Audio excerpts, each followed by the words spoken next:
Well, now we move on to the rock-solid Caro Kann defence. Not an especially frequent visitor to the club players board, but one of Black's best defences nevertheless. At Grandmaster level, it's still being employed on a frequent basis to nullify 1e4.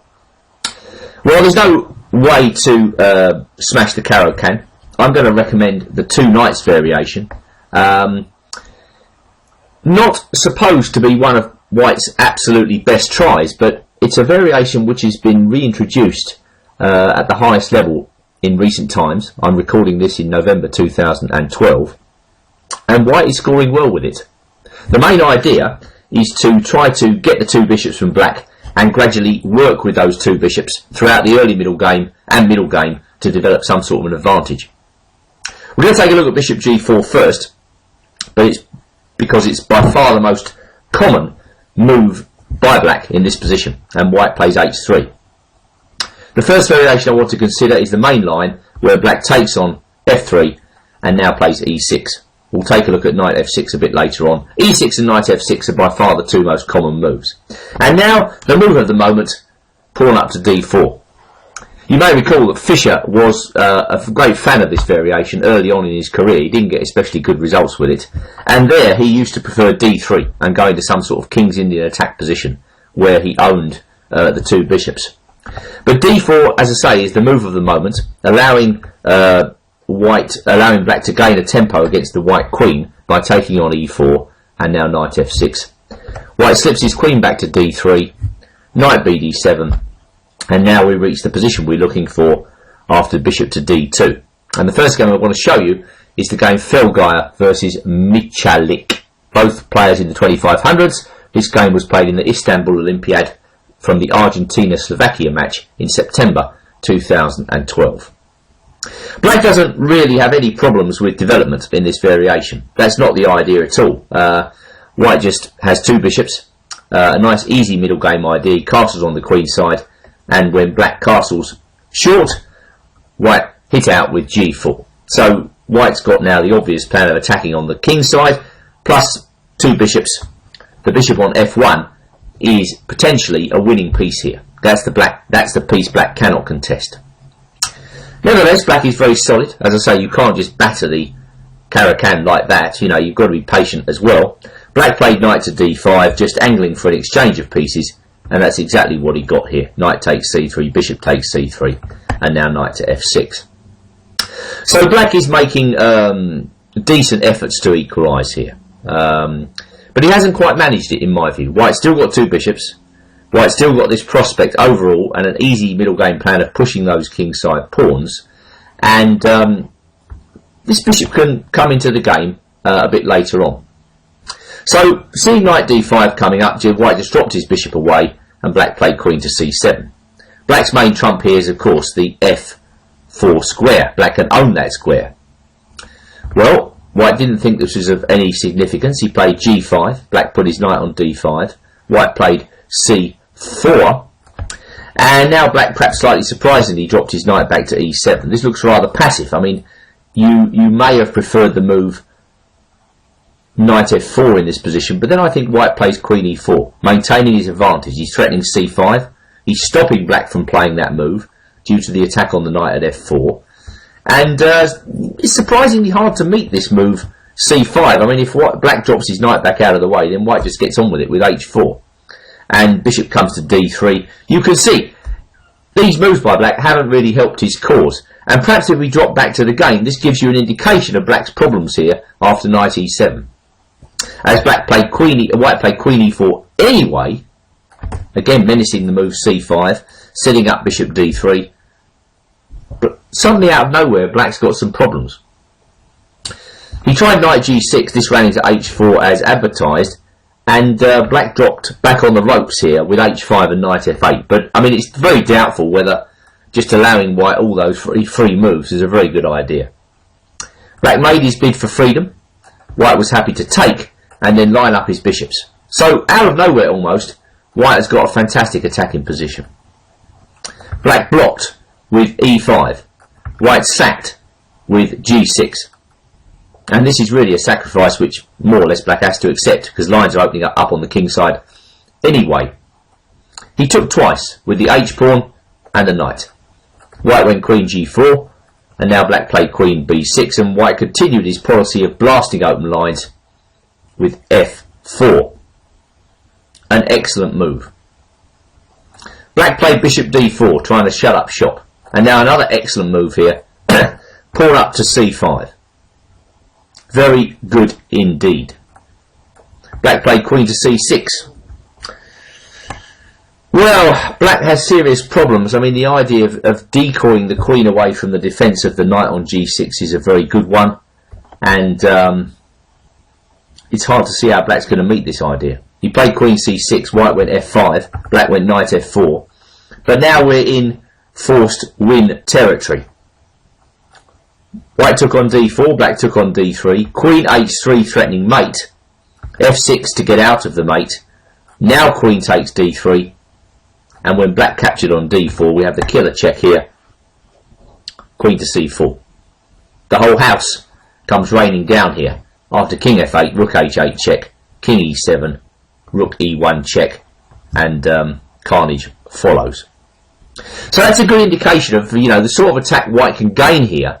So just to recap, my suggestion against the Caro Kann is the two knights variation, and we're going to go on to examining this in a bit more detail in the subsequent games. Well, we saw in the last game that this move with d4 is actually quite dangerous to black on a long-term basis in the two knights variation of the Caro Kann. And we're going to take a look at another game now from the highest level. It comes from the European Championship played in Plovdiv in March 2012, and it's between Francisco Vallejo Ponce and Liviu Dita Nisipianu, two world-class grandmasters with ratings in excess of 2600. And it's the same as last time. As soon as white played d4, black took on e4, hoping to gain a tempo against the white queen. White's queen dropped back. Nisipianu played knight bd7. And in the last game, we saw white playing bishop d2, followed by a kingside pawn storm, which looked like quite a promising plan. But here Vallejo Ponce shows another way to play this variation, and again it looks equally promising for white. He just plays g3, aiming to get a very solid setup first before deciding how to play the middle game. And that's exactly how the game pans out. White just fianchettos and castles, black deploys his pieces in typical Caro Kann manner, and we reach a typical middle game position after bishop b2, rook fe8, and now white plays rook a d1. So there's nothing very complicated about what white is doing in this variation. He's just relying on slightly more space and the two bishops to furnish him with a good middle game position. My problem with black's setup is that it's very hard to win such a position if white knows what he's doing, because the two bishops just hold black at bay and white can continue to build up patiently. Nimzovich advised us that when we obtain the two bishops early in the game, a slow build-up is often the best way to utilise the bishops in the middle game. And this is exactly what white does here. He shows black no chink of light in his position, and he builds up solidly and gradually. Black really has nothing to bite on here. Usually you might expect black to be trying to bite on this pawn at d4, looking for ways to play either c5 or e5.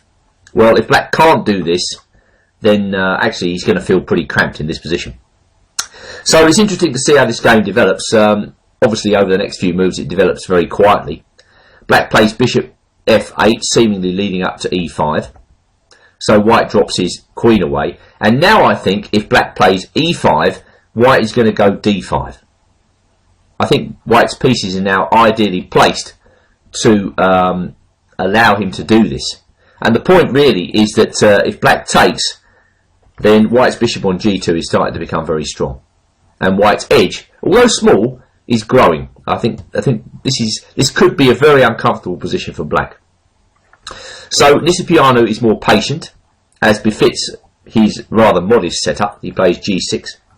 And white plays knight b1, a strange looking move, but I think white's going to go c4. That's the way he sees as best to build up space in this position. So bishop g7, c4, and really black can't just sit there and hope to defend this position out, because white's edge is going to grow here. I mean, a simple way of continuing to build up in an active way is to play f4, just clamping down on black playing e5, and another way is just to manoeuvre the knight around, slow and steady. So Nisipianu breaks with e5. White plays d5 as advertised, and now black plays e4, not wishing to open up the diagonal for the bishop on g2. Vallejo plays d6, nice move, and then b4, and he wants to reinforce that pawn on d6.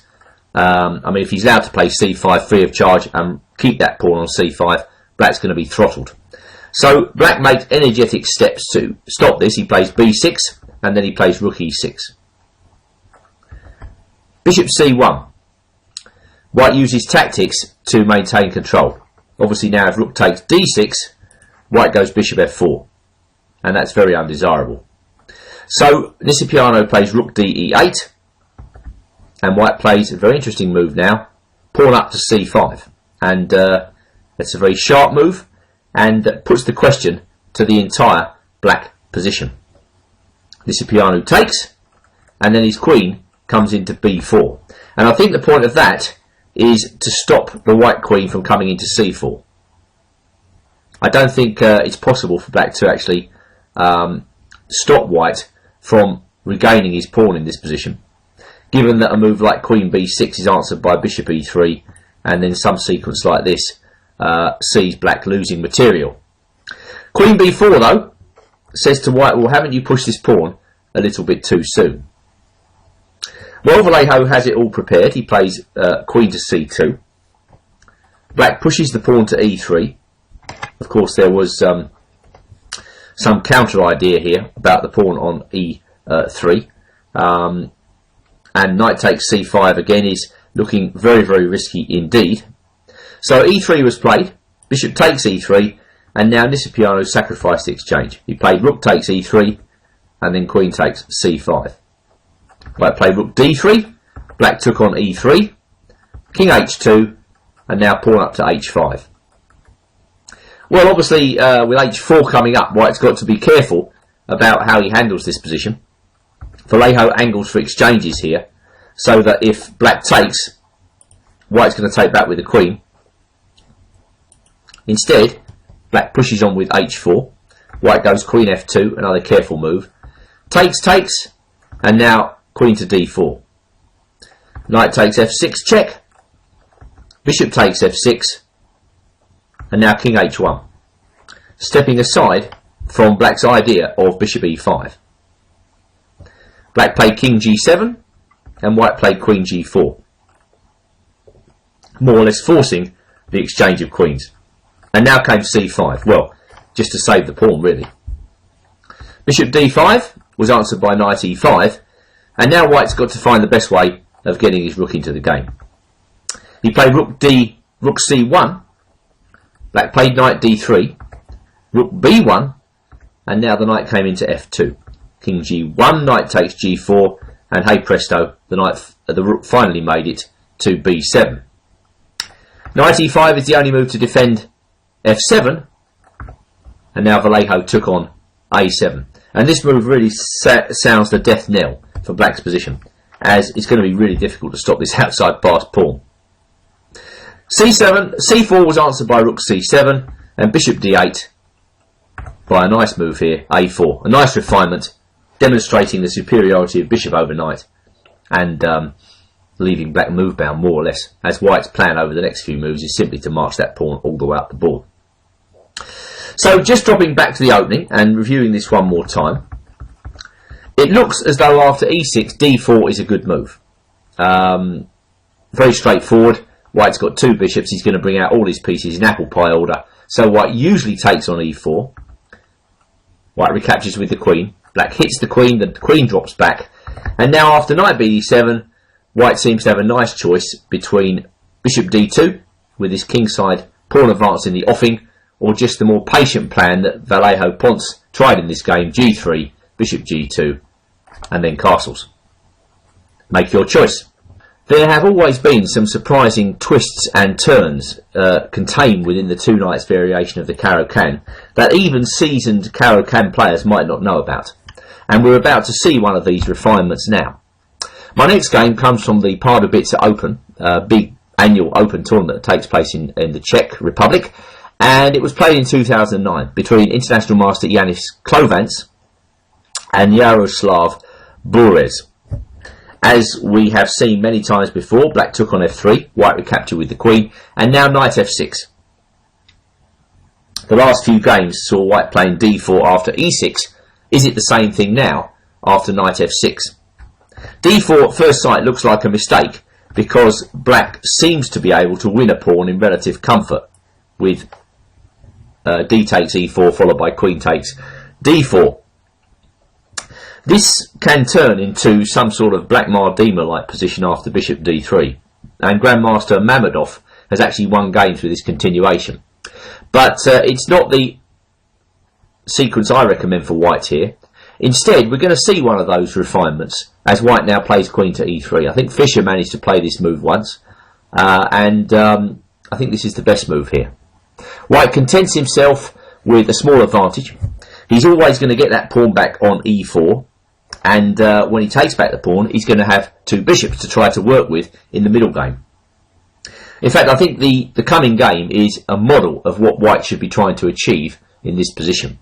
As black plays, I think, as most Caro Kann players will, just a whole series of sensible moves, and yet still ends up slightly worse. That's what I like about this variation for white. It's kind of playing for the win at absolutely no risk to oneself. Well, Klovance is extremely modest, bishop e2, following the Nimzovich principle that with the two bishops, when you get the two bishops early, open the game up slowly. And he played bishop e2. Black took on e4, and then once again a standard Caro Kann manoeuvre, queen a5 check, and then queen to d5. Well, I don't think white wants the queens off just yet. He played queen to g4, and then knight f6 was answered by queen to g3, and black castled on the queen side. Now comes bishop f4. So what, of course, black would like to do here is to play bishop d6 and get those dark squared bishops off the board. I think if white is forced to exchange one pair of bishops here, then the knight is the equal of the light squared bishop. But of course, black can't do that just yet because his pawn on g7 would hang. And that's why Bourez plays rook to g8. Well, white castles, and now bishop d6. So how is white going to get any sort of advantage at all here against this very logical looking plan? Well, Klovance played very good. He played bishop e5. Black took, very happy to go for this position. But after rook fd1, he suddenly saw that things were not so simple for him, as the intended capture on e5 fails to rook takes d7, which undermines the queen, the protection of the queen on e5. Now queen takes e2 is answered by queen c7 mate, so that's right out, and queen takes g3 is answered by rook takes d8 check, winning a piece. So tactically, black is being prevented from taking on e5, and that's why Bourez went queen e4. White played a probing move, bishop h5, and now if g6, white just goes rook e1 with an ongoing small advantage. So Bourez went queen f5, bishop g5, and pushed black around the block a bit with f4. Queen e7, and now another very good move by Klovance, b4. b4 prevents the black queen from coming to c5 and prepares a4, a5 in the event of black just treading water. White has increased his advantage, there's no doubt about that, although it's still only slight. Bourez lashed out with f5. White took on f6, knight takes f6, and now rook e1, aiming at e6. Black protected.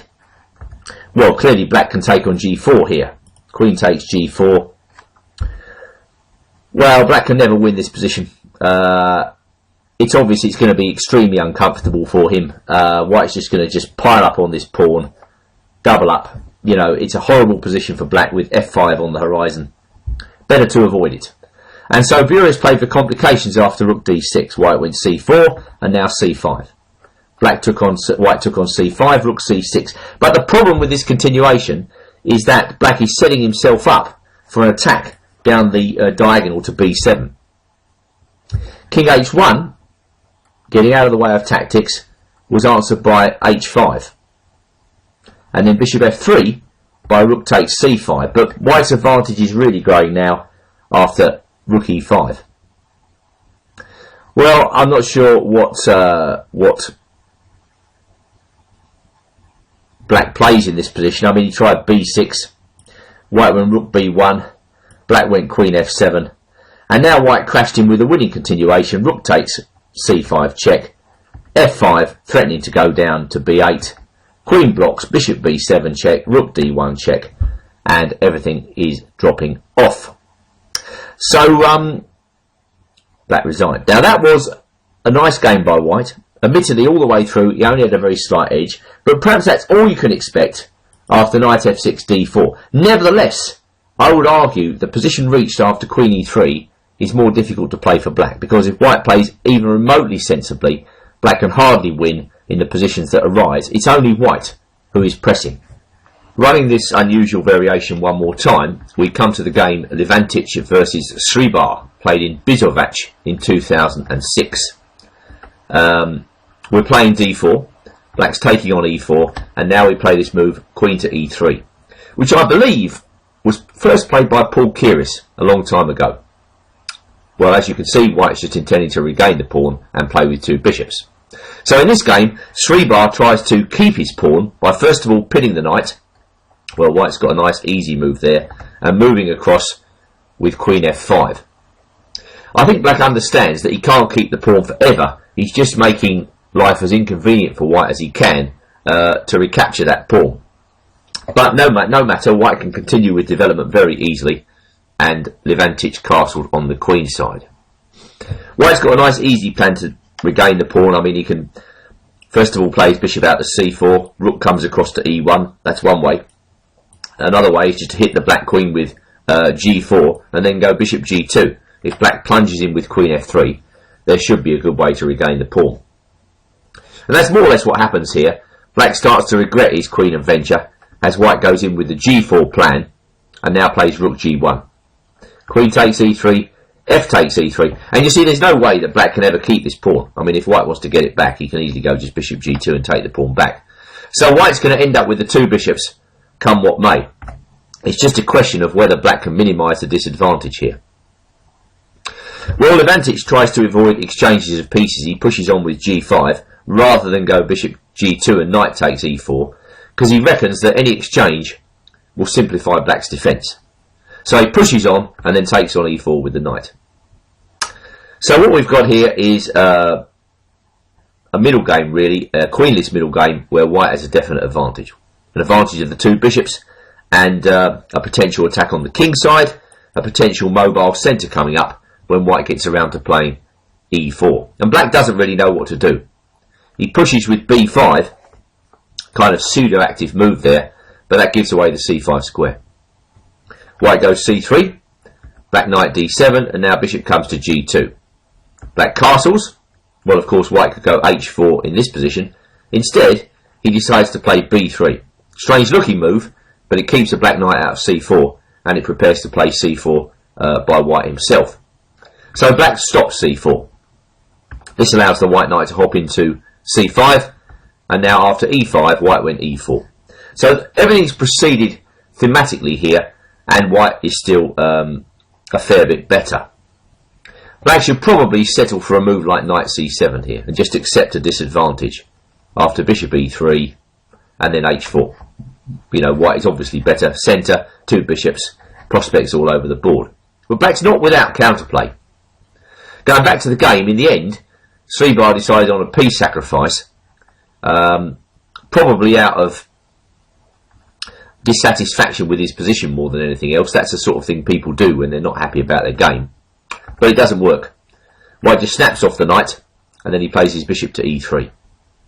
And then after rook f8, white just plays his rook to e1. So basically now white's a piece up. Black took on d5. No amount of wriggling is going to resolve that fact. Black is a piece down for not very much at all. He played rook e5. White protected his bishop. He doubled up. White can easily repel the threats here with bishop f2. Knight c4. And now white took it, doubling the pawns. Bishop g3 trying to force exchanges. c2 trying a trick. King takes c2, rook e2 check. White took. Played rook d2. and that was the end of the game. Black resigned. So a very simple performance there by white, and one which tells us that the idea of queen a5 and queen f5 is not really very good. Now obviously in the two knights variation, white is developing rapidly, and there is a difference here between this and the main lines, where for instance if white had not played knight f3 he would have played d4, and this difference is shown after black takes on e4. The usual reason black goes bishop g4 in this line is to try to slow down the game a bit, because white's developing so quickly. D takes e4, knight takes e4 is a bit more dangerous to black than it is after the d4 move early, because white's got one extra piece out. And whether black plays knight d7 here, or bishop f5 or knight f6, trying to go back into a main line, white has other ways to sharpen the game. We now turn our attention to the game Kudrin versus Kacheshvili, played in the Philadelphia Open in 2010, where black played knight to d7, trying to go back into a Smyslov variation. And white now played bishop c4. This is quite a dangerous move for black here, because white is setting up ideas of sacrifices on e6 or f7. Black continued to try to go back into the normal line, and now knight eg5. And now we see that there are hidden dangers for black in this position, because if he goes straightforwardly in with e6, then there are all sorts of ideas connected with knight takes f7 to consider. White might preface that move with queen e2. He's already threatening sacrifices on f7. I mean, maybe the immediate capture on f7 is very dangerous, something like this. Black is going to come under really heavy fire. So Kacheshvili doesn't like that. He plays knight to d5, and now white chooses his moment to go back into a main line, with black having played this strange move, knight d5. At least this way black stops the main idea of a sacrifice, but I don't like his position after knight f6. Well, white took on f6 check, and black elected to take back with the g-pawn, keeping his centralised knight. And Kudrin played knight h4. After rook g8, there might have been ideas of rook g4 in the offing, so white played h3 and black played e6. The whole point of knight h4 is to basically deny this bishop on c8 a good square. So the game continued, e6, castles, f5, and now white retreated the knight back to f3, having achieved his objective. He's forced black to lock in the light square bishop. So black tries to get it out another way. Rook e1, bishop b7, queen to d3. Well, that sets up the idea of queen to f takes f5. Black has not equalised yet in this position. And after queen e7, Kudrin played nicely. He took on d5, an unstereotyped move, and then brought his bishop out to f4. One of black's basic problems, and he has many in this position, is that he can't find a safe haven for his king. So this gives Kudrin the chance to press in a somewhat leisurely way on the queen side with a4 and then a5. But each of white's pieces is working very nicely, and that bishop on c6 looks rather poor. After king d7, white opened up the game and played rook a6. Queen came into b4, protecting the pawn on b6 and counter-attacking, and now Kudrin played takes on a8 and then queen to e3, attacking h6. And one of the problems for black is that actually he's quite weak defensively. So for instance, if he takes on b2 here, we take on h6, takes. Now white has dangerous ideas of knight e5 in the wings, as well as queen f6. Black is much worse. So black went queen to f8 in the game, knight e5 check, bishop takes, queen takes. Well, queen c7 is now a dangerous threat. Black stopped it. Rook e3. We've got an opposite colour bishop late middle game here, and white has a tremendous initiative. Bishop a4 was answered by rook a3, and f6 by queen e1, just keeping the black queen out of b4. Rook a8 was answered by queen a1, and after bishop c6, Kudrin mercilessly entered the black position with rook a7 check. Just to show you the power of opposite colour bishops, it looks as though black might be able to draw this, but after queen b8 check, the true state of affairs was revealed. In fact, white has to resign this position, as he's actually losing this bishop by force. If he goes king e7, then bishop d6 check is very straightforward. If he goes king f7, queen c7 check, nabs the bishop. And if he goes king d7, then once again we can take the queen. Any way you look at it, black is lost. So that's the type of individual play white can bring to bear after d takes e4, knight takes e4. And we're going to go on to look at a couple more examples of this interesting line. You will recall we are looking at the two knights variation, where black is now taking on e4 instead of playing bishop g4, hoping to transpose into something familiar, such as a traditional main line. We saw knight d7 in the last game. Now what about bishop f5? Trying to get back into the Capablanca variation. White should certainly play knight g3, and now h4 is the way. h6, black is still hoping to go back into the main line. But it's precisely here that white is actually laying the foundations for a really dirty opening trap. And it was actually seen in the game Korchnoi versus Scheiber, played in a Berlin simultaneous display in 2001, where the great Korchnoi was obviously playing a whole bunch of weaker players. And this game is actually valuable because it just shows us how easy it is for black to really fall for this trap, as white now uses the fact that he hasn't played d4 to play knight e5 instead.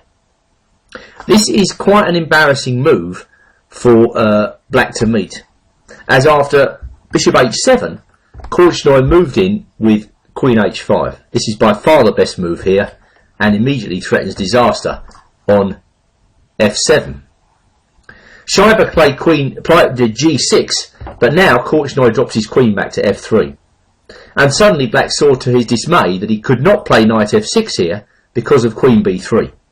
And there's a fork, a catastrophic fork coming up on b7 and f7. That really is disaster zone for black. So Scheiber's already fallen in for the trap. He tried queen to d5, but this runs into queen takes queen. Suddenly it becomes very simple, and then bishop to b5 check. Note the comical state of black's bishop on h7. Well, I mean, what's black to play? He has no move. If he goes knight c6, then white simply takes it. He played king d8, but now knight takes f7 check, winning the rook. And really, he should have resigned at this point. But I suppose if you've paid a lot of money to play Korchnoi in a simul, you might as well play the game out. For Korchnoi, of course, this is sheer enjoyment. He's a rook up. He played d4. He's just got to find the best way to get that knight out. Well, he did that by playing d4, allowing black to take the pawn, but now white goes bishop f4 check, and suddenly out comes the knight. Black can't even take on b2 in this position because of rook b1. Game over. Well, the game's over anyway. So rook f8 was answered by knight d3. There's nothing really to see here. And g5 by bishop e3. Of course, white could probably take that pawn as well, but bishop takes d3 is the threat, followed by rook takes f4. So he plays bishop e3, off come the bishops, g4 knight c5 check, rook f1, white keeps it simple, and there's nothing more to discuss in this game. The game meanders on for a couple more moves, and after knight f4, black resigned. So, of course, you're not going to get this very often, but when you do, just remember that you're setting this trap with knight e5. Perhaps queen d6 is the only move there for black. We'll move on to look at that in a moment.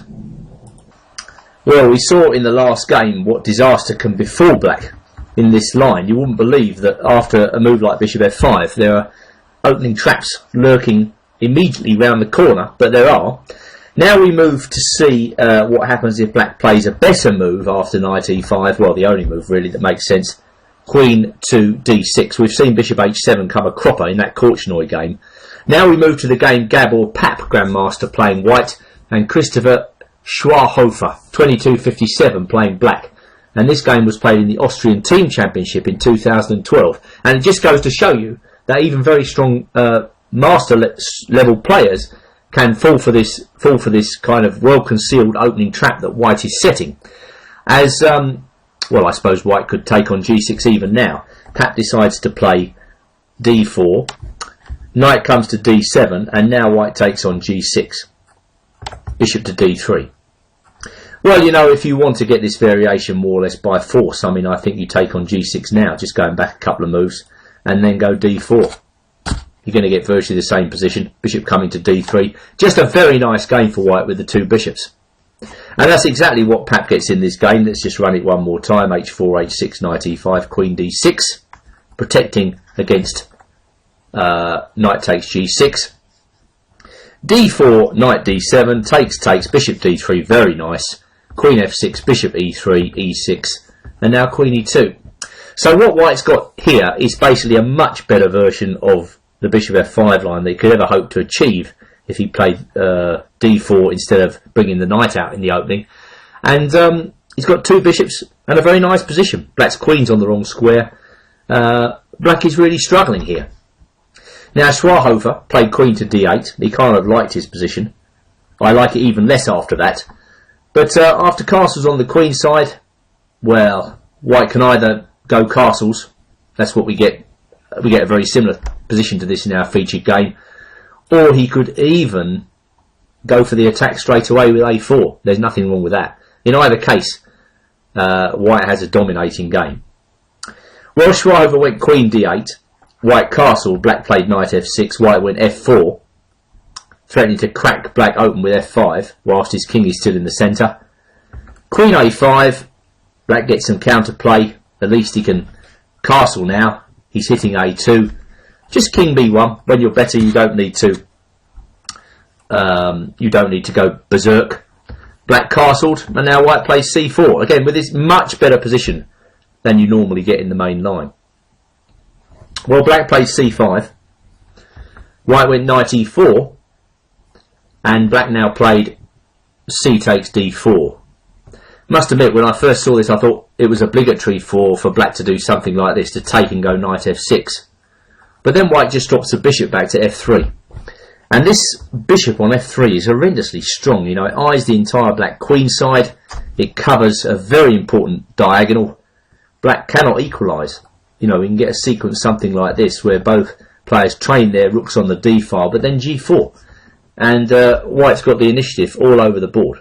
Okay, I mean, it's not a winning advantage, but if you can't work with this position, then really, you know, you can't work with any position. White is just better. The game wasn't much fun for black. He took on d4. White took with a bishop. And then he just made an outright mistake. He played knight c5. That's the move of a man who doesn't like his position. What he should do is probably play bishop e7 and just try and hold the fort. White then can play f5. Yeah, this actually works, I think, in this position. And if black blocks, we go bishop c3 and then g4, with once again play over the entire board and black in serious trouble. So knight c5, well, that is a mistake. White went bishop c3, black went queen b6, and now white just took advantage of the knight on f6 being very tender. He took on f6. Black went knight a4, playing for a trick. White brought his knight back, protecting against knight c3 check. Black flung his bishop out to a3. But queen c2, very calm, covering everything, hitting the knight. Rook takes d3, the last throw of the dice, hoping for queen takes. No such luck. Black resigned. So another very simple performance, and it lends us to the thought that bishop f5 here is not the most accurate move, because of this precise sequence of moves, where white plays knight e5 and is immediately better. Well, we've seen that after d takes e4, black has tried frequently bishop f5 in this position, or knight d7. Now what about knight f6? Can white avoid a capture on f6, after which the game would surely transpose back into a main line, with white more or less having to play d4? Well, white can perhaps play d4 at the right moment in this line. I think he should certainly take on f6, doubling black's pawns. And now the first move we're going to look at is the sharp move, g takes f6. This move's got a lot going for it. What it hasn't got going for it, of course, is that black has loosened his pawn structure. Now, when white plays d4, we go back into a main line. Black's got a little bit more to bite on in this position. He's got the pawn on d4 to aim at. He's got breaks like e5 and c5 to prepare. And it seems to me that if white, going back to our variation, gets this position, he should choose to move g3. I think that's probably the best move for white here. White doesn't rule out d4 by any means. He's just choosing the right moment to play this. And we're going to look at the game Svetushkin versus Stumbos. And this game was played in Litohoro in 2006 in the Summer Cup. Well, with g3, white is basically prefacing d4 with bishop g2 and castles short. If black puts the bishop on f5, then d3 might be an option, blotting the bishop out. Stumbos decided to put his bishop on g4 and his knight to d7. So with black perhaps threatening a kind of simplifying idea after knight e5, trying to take advantage himself of the fact that white hasn't played d4, white played h3, and only now did he play d4. And having been denied the opportunity to play knight e5, black played knight b6 instead. The Grandmaster played c3, just reinforcing his pawn. Black went queen d7, giving the hint that he was going to castle long, and sure enough, after queen e2, black did in fact castle long. Well, I think there's a very simple way to get the advantage here. White should just castle, and then after a6, he should go a4. I think this is a nice easy route to at least a slight edge in this position. Well, white's got the initiative. He's obviously going to proceed with a move like a5, and black is slightly worse. The way Svetushkin plays it, and going back to the game now, is very interesting. He plays a4 straight away, and after knight d5, he just plays his bishop to d2, hinting at the fact that he might play c4. But this gives black the chance to open the game with e5, and I think Stumbos plays this move correctly, because if he didn't play actively like this, he would just be worse without any sort of compensation whatsoever. One of the big advantages of e5 is that not only does it open the e file where the white queen and the white king reside, it also enables black after c4 to play knight b4, because the bishop on f8 protects that square. Svetushkin took, black recaptured, and now played the absolutely unique move, white, castles. Well, when you play such a move, you have to be supremely confident in your ability to outplay the opponent tactically. Of course, white is threatening c4 straight away, followed by a bishop discovery against the black queen. So black must continue very sharply himself, and Stumbos played e4. White took, black hit the queen went to g4, black hit the queen again, and now white played his queen to d4, forking the pawn on a7 and the rook on h8. Well, this is a very confusing position, even more so when Stumbos, probably proud of himself, played c5. And the point of that is that after queen takes h8, black has queen takes a4, and white can't conveniently stop either queen c2 mate or queen a1 mate. So white had to move his queen again, but of course black has loosened the position of the knight at d5. He moved the knight to b4 with nasty ideas against the white king.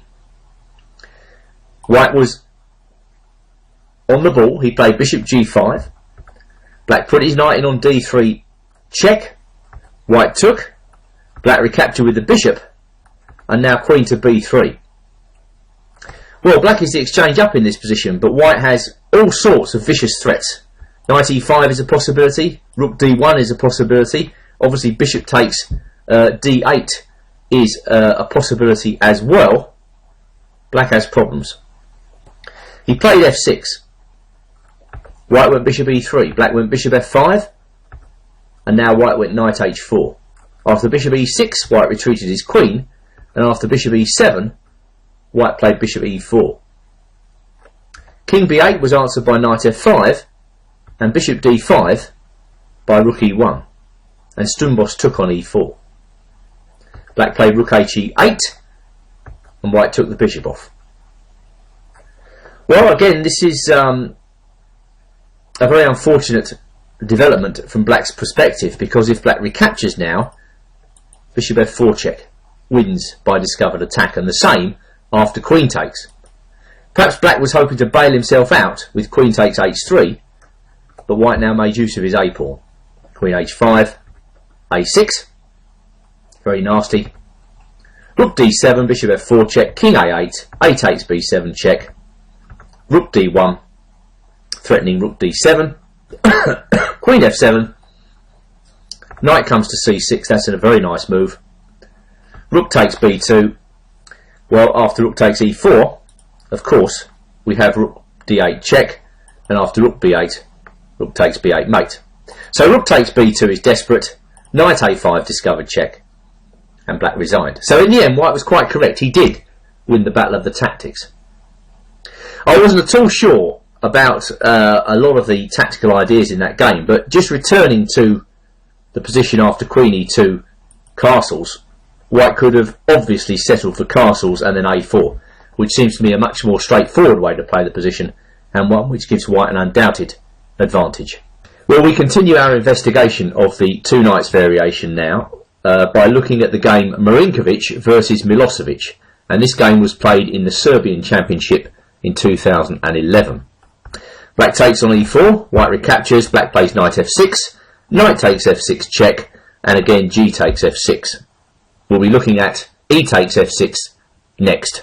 But for the time being, let's just consider this move g3 that we saw so successfully working in the last game. g3 is a good move here. White is delaying d4 to the most propitious moment. Maybe white doesn't even need to play d4 at all. And he's waiting to see what black's doing. Bishop g2 castles, a very, very solid plan. And then, if need be, c4 and d4, followed by expansion in the centre. It's up to black to clarify just exactly what's going on. Well, Milosevic plays something very unusual now. He brings his queen out to a5, and then he brings his queen over to h5.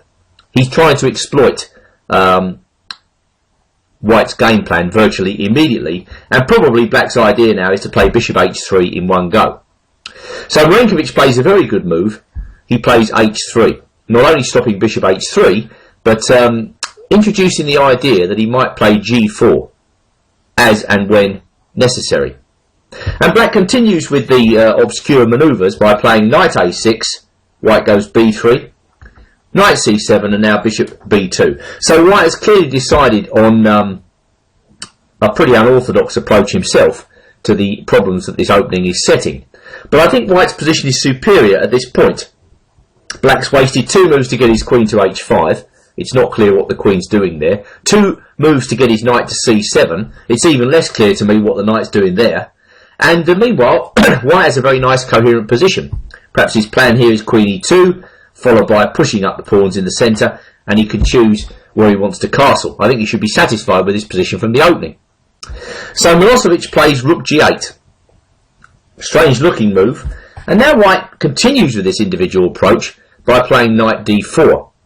And again, this introduces the notion that one day white might be thinking about a sacrifice on c6. Anyway, black exchanges queens, and white takes back with the rook. And now comes f5, daring white, if you like, to take on c6. Well, if he takes on c6 now, we get a sequence by which black manages to recapture on a8 with the knight. And it's not clear, although white's got 2 pawns and a rook for 2 pieces, whether this is working out for him. Marinkovic sees no need to indulge in such speculation and just continues to manoeuvre here, confident in the fact that he's got a better position. So knight e2, preventing black from playing e5, preparing one day to bring the knight to f4. So black continues this strange manoeuvring with a5 and then knight a6. And finally, on move 15, white goes d4. So white's continuing to enjoy a nice advantage here. Slightly better development, more control of the centre. Bishop g7, white castled, and black played bishop d7. You see, if black plays bishop e6 here, he runs into knight f5. And if he plays e6, well, he blocks in his bishop. Bishop a3 prevented black from castling on the queen side. Rook b8, well, maybe black's going to go b5. Knight f4, f6. Black wants to play e5 here, and now rook fe1. So white's advantage is growing here. It's easier for him to develop his rooks to good squares. He's got all the pressure in the position, and black's position is just pretty uncomfortable, really. All his strange manoeuvres in the opening phase of the game haven't really come off. So black played bishop f8 to defend e7. White went rook e2, as natural as it comes, and after b5, Marinkovic put his bishop in on d6, refusing to get blocked in should black have played b4. Black moved his rook, and now the classic break in the centre, d5. And with this move, white exposes everything that's bad about black's position. Well, what is black to play? I mean, he really is in difficulty here. If he pushes on with a move like c5, then white has many moves. He's got bishop takes e7, followed by d6. He can preface this with a move like bishop f1, hoping to put pressure on b5. White has many moves. So black played rook b6 in this position. D takes c6. Again, this is a nasty move for black to have to meet, because he can't actually take on c6 in this position. We go takes, takes, and then takes, and blackie loses material. So black went bishop c8, and now white crunched him with his plan, bishop takes e7. And after this move, Milosevic resigned because of bishop takes e7, and now white can choose. He can play knight d5 immediately, or there's even rook takes e7 here, and then knight d5 now. Both of these moves win. So that was a convincing demonstration that g3 leads to a position, if black decides to play in an unorthodox fashion, that is clearly better for white. Continuing our tour of the two knights variation, we now come to the rather passive line where black takes on e4. He goes knight f6, and after knight takes f6 check, he takes with the e pawn. Of course, this is good in the sense that it frees up black's pieces. That's the main advantage of this system for black. You don't have any problems developing your minor pieces to good squares. But after that, you have to contemplate the fact that white has better endgames here based on his superior pawn structure. In particular, that majority of 4-3 in the centre and on the queen side is dangerous. So black must be careful when he plays this line not to just routinely exchange off all the pieces and go into a bad endgame. Now, of course, white could play d4 here. That's obvious, and go back into one of the main lines of the Caro Kann. But just for simplicity's sake and sticking with our repertoire, how about the move g3? Just perhaps delaying d4 to a more propitious moment.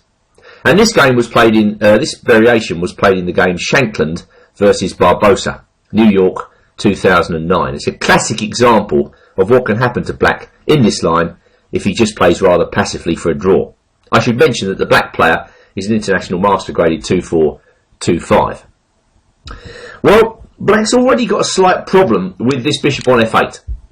Now, Barbosa played it to the most natural square in the world, or what looks like that, on d6. But the fact is, that bishop is biting on granite, as Bobby Fischer would put it, on d6.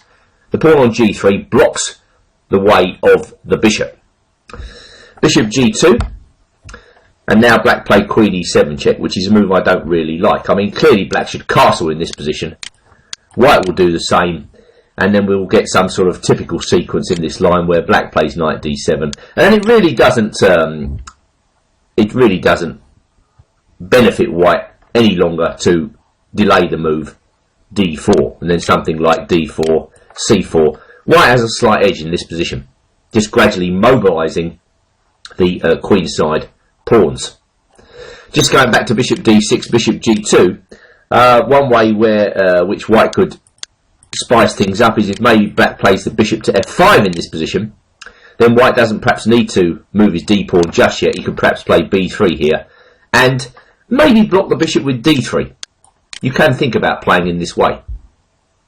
Anyway, Barbosa in this game played queen e7 check. White was happy to play queen e2. The queens came off, castles, and now white played rook e1. It might look as though this position is slightly awkward for white with his king in the middle, but you know, the queens are off, and with every exchange, white gets closer to his goal of the better endgame. So black played knight d7, white played d4, knight comes to b6, king dropped back to f1, and now black brought his bishop out to f5. So here's that freedom of movement I spoke of earlier. But of course, white's position's as solid as a rock, and he just protected the pawn with c3. The overall plan for white is just to get these pawns going, to aim for exchanges, and to get a favourable endgame. Very easy game plan to put into practice. So Barbosa played knight a4, and with that move he's trying to tie down this bishop on c1. Excuse me. Rook e3. So with that move, white's preparing b3, ejecting the knight. Thus, black plays rook fe8, so that if b3, which is a mistake here, black will take on e3 and then take on c3. So white's got to do something different to that. Shanklin plays knight d2. h5. Knight comes up to c4. Bishop c7, and now we see the point of white's manoeuvre. He's now able to play b3. As rook takes e3 is answered by knight takes e3, and then black has two pieces under attack. So Barbosa in the game has to drop back with knight b6. White's very happy to exchange, and then play d5. As I say, the overall aim is to create a pass pawn on the queen side and to get the better endgame. So black now for once doesn't exchange. White continues to exchange, and now comes a very interesting move by Shanklin.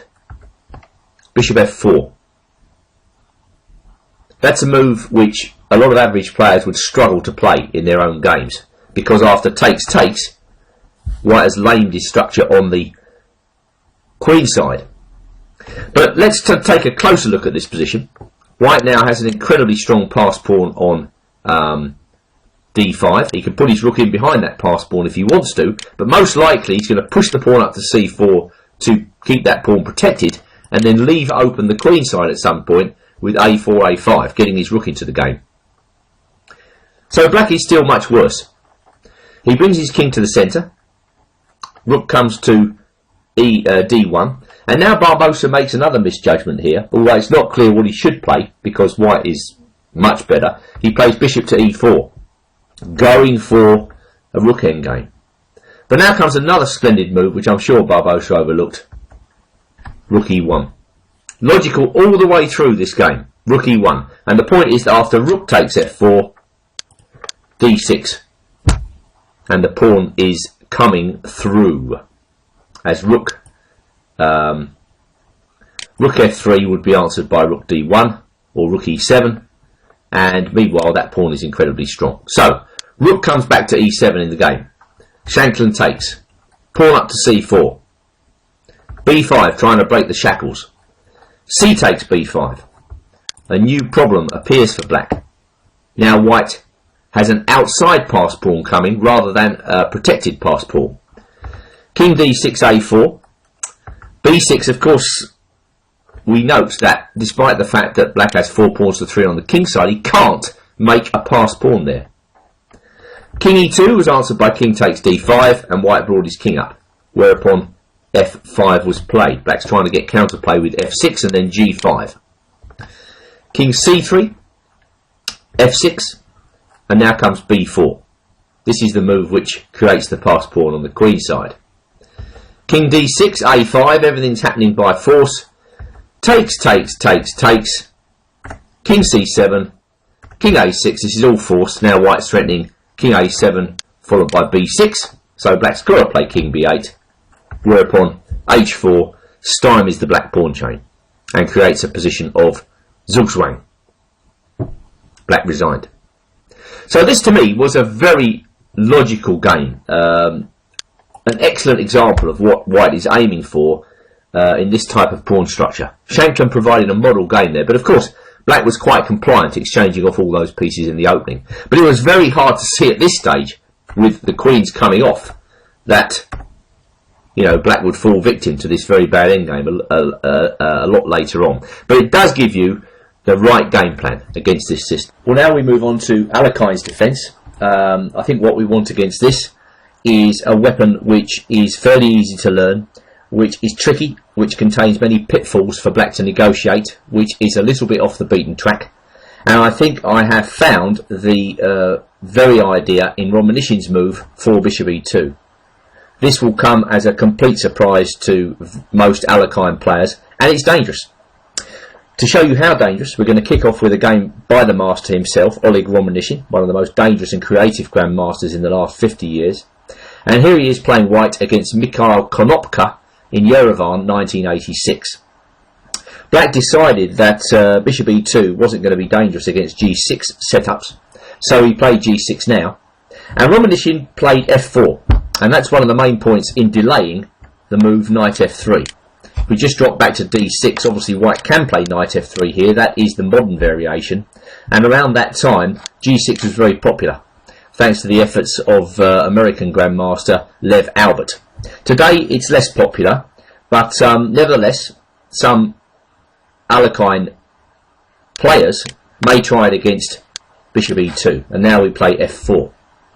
Well, here we have a kind of modern defence. It's a hybrid of the modern defence and the Alekhine, where white is quite well placed. There is a system in the modern defence called the 3 pawns attack, where white would have this position and he'd typically have a pawn on c3 rather than a bishop on e2. And it turns out that actually this makes a difference, as you're about to see. We're following the game Romanishin Konopka, as black traditionally attacks the white centre with c5. Again, that would be the favoured move in the modern defence position. But now white shows the individuality of this by playing c4. That's another option that white has on the table.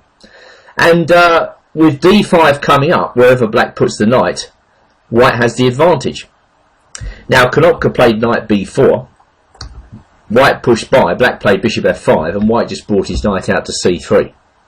So black has to be now extremely careful that he doesn't get pushed off the board. I mean, he tried to attack the white centre with knight d7. Romanishin defended with bishop f4, and all the time black's got the move a3 hanging over his head.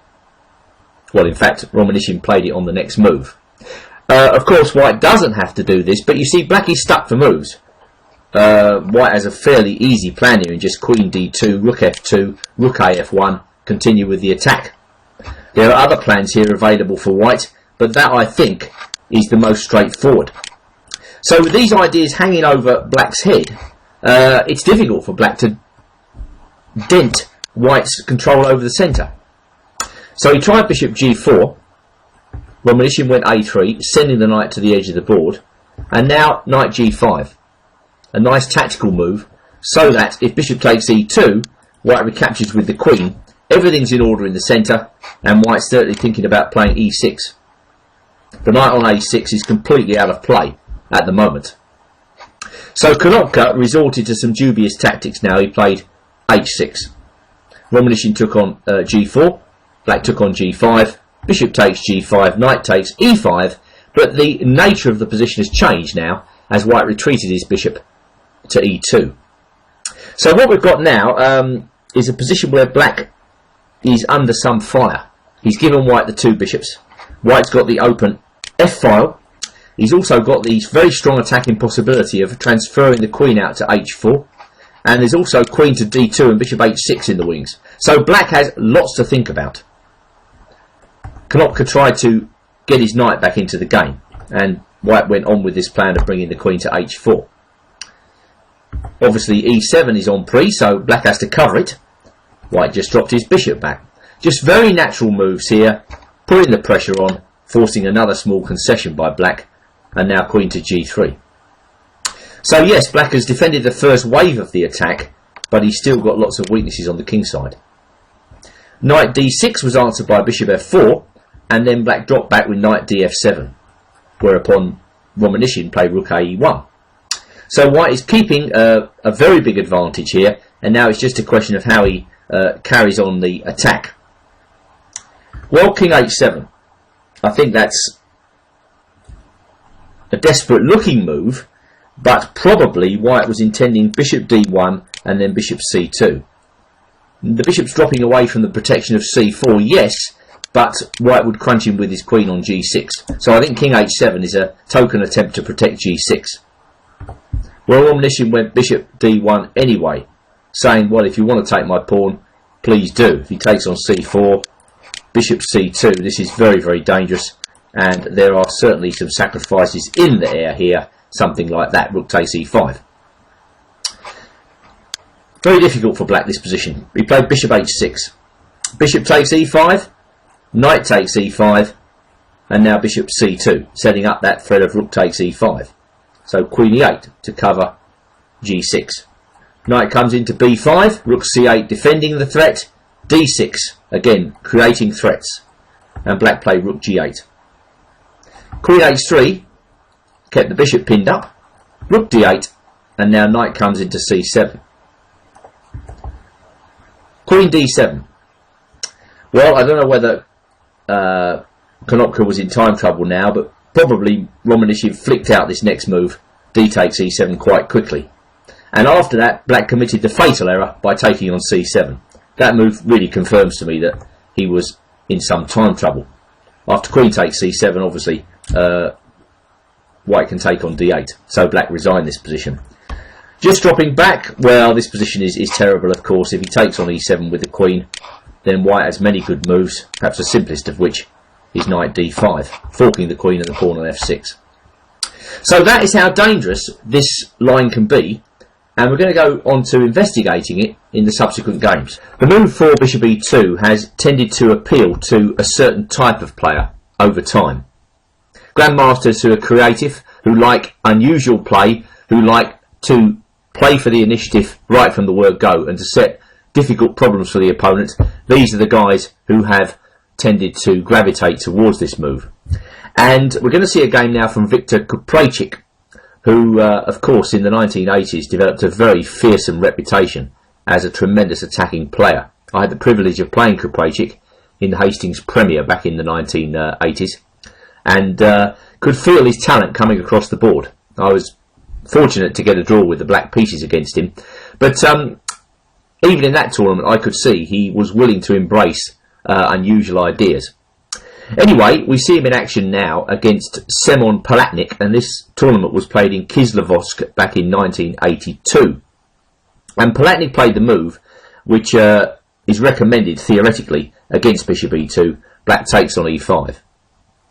We can compare this with the modern variation where white plays 4 knight f3, and when black takes on e5, white almost always takes with the knight to establish a dominating knight in the centre. Well, of course, if we go back to bishop e2, black takes, now white must recapture with the pawn. And this is thought to be less dangerous for black. This is what the books recommend. Well, Palatnik plays knight c6, attacking the pawn, knight f3, and now bishop g4, seemingly putting pressure on white's centre. But it's not quite as simple as that, and Kuprejcik plays c3. And the point of this is, of course, that black is not winning a pawn, because if he takes on f3 straight away, we can recapture. The knight on d5 is attacked. So Palatnik, who was 25.05 at this time, plays a simple move e6. Again, this is what is recommended in the books. And now Kuprejcik starts to set these problems, these unusual problems, by playing his queen out to a4, both attacking the bishop on g4 and pinning the knight on c6. Palatnik played bishop takes f3. White recaptured, and now queen to d7, unpinning and again threatening that pawn on e5. Well, Kuprejcik played queen e4. So what we've got here after 10 moves is a very unconventional position from Alekhine's defence. I must admit I quite like it for white. He's got 2 bishops, he has ample possibilities to defend the pawn on e5, and I think white's just a bit better here. Knight d7, in keeping with Alekhine strategy, Palatnik manoeuvres his knight against the e5 pawn. He's going to put that knight on g6, so white puts his bishop out on f4 to protect. Knight comes to g6, and now white settles just for development. Knight to d2. If black takes the bishop, then white has an advantage in space. Nothing more, but well, something to work with. Castles on the queen side, something to work with for white. It's more easy for white to develop his pieces than black. So Palatnik delays capturing the bishop. He takes on, he castles, white castles, and now black puts his queen in on d3. Queen a4. White doesn't really want the queens off in this position, and well, he's threatening bishop takes c6 now. So black brings his queen back to f5 with the intention that after bishop takes c6, he's going to play knight takes f4. Well, white was ready for that. He played bishop e4. Now there are some problems for black on a7. Palatnik took on e5, and white prefaced queen takes a7 with the better move knight f3. Basically, white is trying to exchange off all of black's developed pieces and leave him with his undeveloped pieces unable to defend his king. Queen f6 was answered by rook takes d8 check, queen takes d8, and again white refuses the kind offer to take on a7. He plays knight e5, a much better move, not only attacking f7 but preventing black's king from escape when the white queen comes down to a7. So faced with threats of knight takes f7, rook d1 and queen takes a7, black is in what we call a spot of bother. He played rook d1, bishop c5, rook d1, and well, black is now in really serious trouble. He tried knight d5, but after bishop takes d5, unfortunately he saw to his dismay that he was actually losing a piece in this position, so resigned. He loses a piece due to e takes d5, queen comes across to g4 check, king must go to b8, knight comes into d7 check, and on the next turn white takes the bishop. So my conclusion so far is that despite the book recommendation of d takes e5 as okay for black, it's not quite that easy. I'm going to train the spotlight now on the move d takes e5 because, as I say, it is the move recommended in all the textbooks against bishop e2. We now move to the British Chess Championship in 2010 and a game between Grandmaster Stuart Conquest and Rafael Timarikowicz, whose grade is 2301. And in this game, black decides to develop his bishop very naturally to f5. And Conquest plays an important move now, c3. That keeps a black knight out of b4. It controls the square d4, and it makes room for the white queen to come out to the queen side, should that be necessary, to either b3 or a4. Conquest is the type of grandmaster who doesn't really worry too much about theoretical considerations. He just tries to play perhaps slightly offbeat systems where he can use his greater experience to outplay opponents. And this seems to me to be the perfect type of system for him. Objectively, white doesn't have too much out of the opening, and he even moves his bishop twice now out to b5. But he's playing very specifically. He's setting up ideas of bishop takes c6, damaging the black pawn structure, and then knight d4. So if black carelessly castles here, which would be a mistake, white executes his threat and immediately stands much better. So this is why Timarikowicz plays bishop g4, counterpinning, and white goes knight bd2. Black castles now in better circumstances, and in view of the threat to the e-pawn, white played rook e1. Although he could also, for instance, play bishop takes c6 right now. In fact, Conquest does this on his next move. Well, after rook e1, black went bishop h5. I suppose the problem for black in this position is how does he get his major pieces into the game. For white it's a little bit easier. He can move his queen out. I think that the immediate threat here is queen to a4, which puts the heat on both the knight and the bishop. So that is why he plays bishop h5, stepping away from queen a4. And Conquest now seizes the moment to take on c6 and plays knight up to e4. So we've had 13 moves. The game has been characterised by an almost complete absence of known theory, and white has a positional advantage. Yes, by taking on c6, white has allowed black to take the b file, but everything's well covered. There's no weak spot in white's camp, and black has the problem really of resolving what he's going to do with these very poor queenside pawns. He tries c5, white goes a3, and black goes queen e8. That was the point of c5, to make room for the queen to come out. So black is thinking about bringing his queen out. We don't quite know where yet. Could be anywhere on the queen side, but that's the idea. And white goes b4. Knight comes back to b6, and white completes development with bishop e3, whereupon black goes knight a4, rook a c1, giving additional protection to the pawn on c3. Queen comes out to c6, and now a good positional move by white, bishop to g5.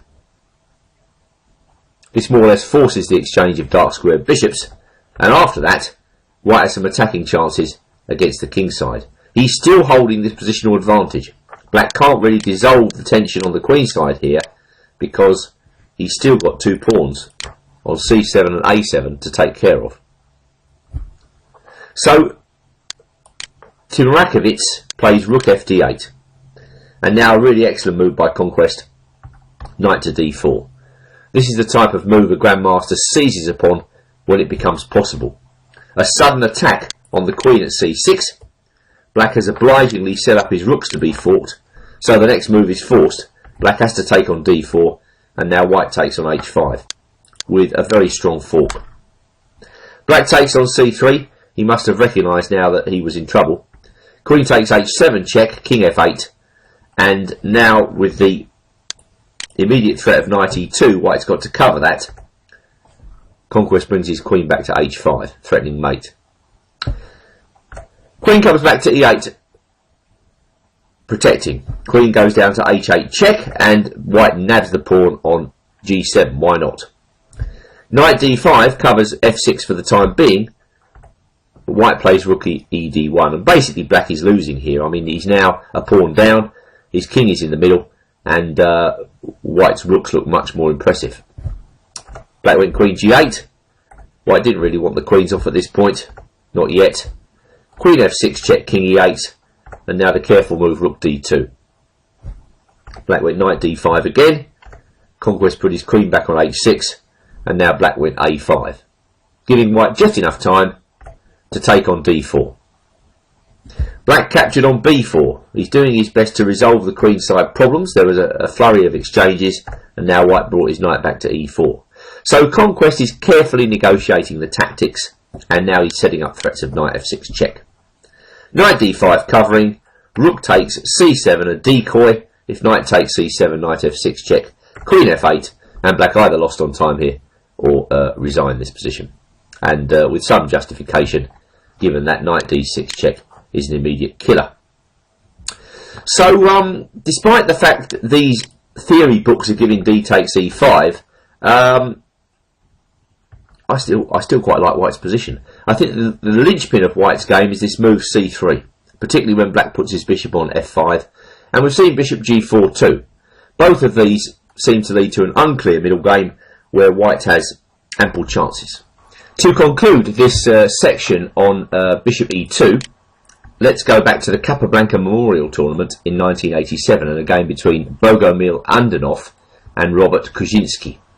Both of these players were graded 2-4-50 at the time, which in modern currency, with all the ratings inflation, would probably equate to something 100 points higher, 25-50 in the modern day.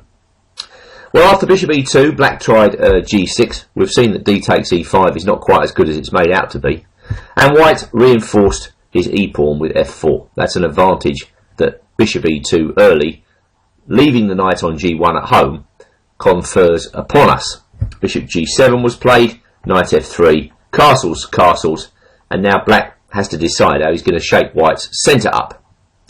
I want to draw an analogy now between this position and going back to the start, a position in the modern defence. There's a variation that white can play against the modern called the three pawns attack. And after e5, knight f6, e5 takes. As you can see, we're reaching a similar position to the one we reach in the game. But white has already played c3. In our game, he's played bishop e2 instead. And this makes a difference, because returning to Andanov versus Kuczynski, black took on e5 and played c5. I mean, this is the type of thing that black has to do in this position to try and shake up white's centre. Well, white can play c4. And that's exactly what Andanov did. So that, when the knight drops back, white pushes on with d5. And now you see black has to find a good way to try to unseat white's centre. The longer he leaves those pawns on d5 and e5, the more cramped he gets. So bishop g4 is a natural enough move, putting pressure on e5. Well, I would say that the most thematic move here, and I'm sure the move most players would try, is the simple bishop f4. But Andanov tried something much sharper in the game. He played, very interestingly, knight to g5. He's trying to force off the light squared bishops so that he can press forward with e6 and attack f7. This is a very dangerous continuation for black, and certainly after bishop takes e2, queen takes e2, the threat of e6 is imminent. So Kuczynski, going back to our game, dropped back with bishop f5, but now he received a rude shock when white sacrificed the exchange. Rook takes f5. Very interesting move, and now e6 straight away. Well, things to look for in this position. It's very easy for white to continue the attack. He's got immediate pressure against f7. The knight could be coming to e6. White has easy moves such as bishop d3 and queen h5 as marked in the offing, and black's queen side is very difficult to develop. So practically this is a very good sacrifice, and in the game Kuczynski could find nothing better than to take, allowing white's knight into e6. And of course, in this position, white certainly doesn't want to surrender his knight for the rook here, because the knight is worth far more than the rook in this particular position. So bishop d3, black tries to bail out by perhaps setting up the idea of rook takes e6. White's not having it. He gives up more material with bishop takes f5, rook takes f5, and now queen to g4. Well, of course, excuse me, this looks devastating. White's attacking the rook, and he's also threatening queen takes g7 mate. And as the game goes, you would think that queen g4 won straight away. For instance, black played queen takes e6 in the game. Now he can put up slightly more resistance here by retreating his rook to f7. We note that the knight on e6 is pinned. White plays bishop h6. And now moving in with knight takes c4. That's an interesting move. And the point of it is that if white plays bishop takes g7 here, then black has knight e3, when suddenly he's threatening the queen, and he's also threatening rook f1 mate. But I think white will give white the benefit of the doubt here. He probably intended queen to g5, stopping, well, knight e3 because of just knight c3 in this position. It turns out that development will do for white here, because black is so tied up he can't break the shackles. And if knight takes d5, again trying to break the shackles, I suppose, you know, it's a really difficult position for black, this. Knight takes d5, we go knight takes g7, and if knight f4, we go rook f1. I've analysed this with Deep Fritz, and apparently this is a winning position for white. But as I say, that might have been preferable. That might have given black more chances than the game, because as the game goes, black gets into an awful mess. Having obtained the black queen, white can now revert to more normal play, and the game finds black all constricted on the king side there. h4, another very good tactical move. If h6, we go queen e4, counter-attacking the rook, and if check and rook g7, well, white can just take on h6 with a winning position. So in the game, bishop d4 check was played. Black played into the corner, and Kuczynski took on c4. White played knight d5.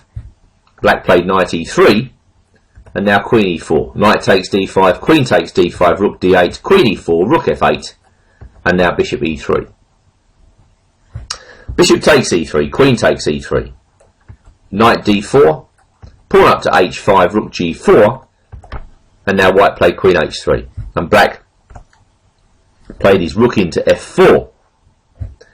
g3 preventing rook h4, rook e4, and now rook f1, and black played rook g5.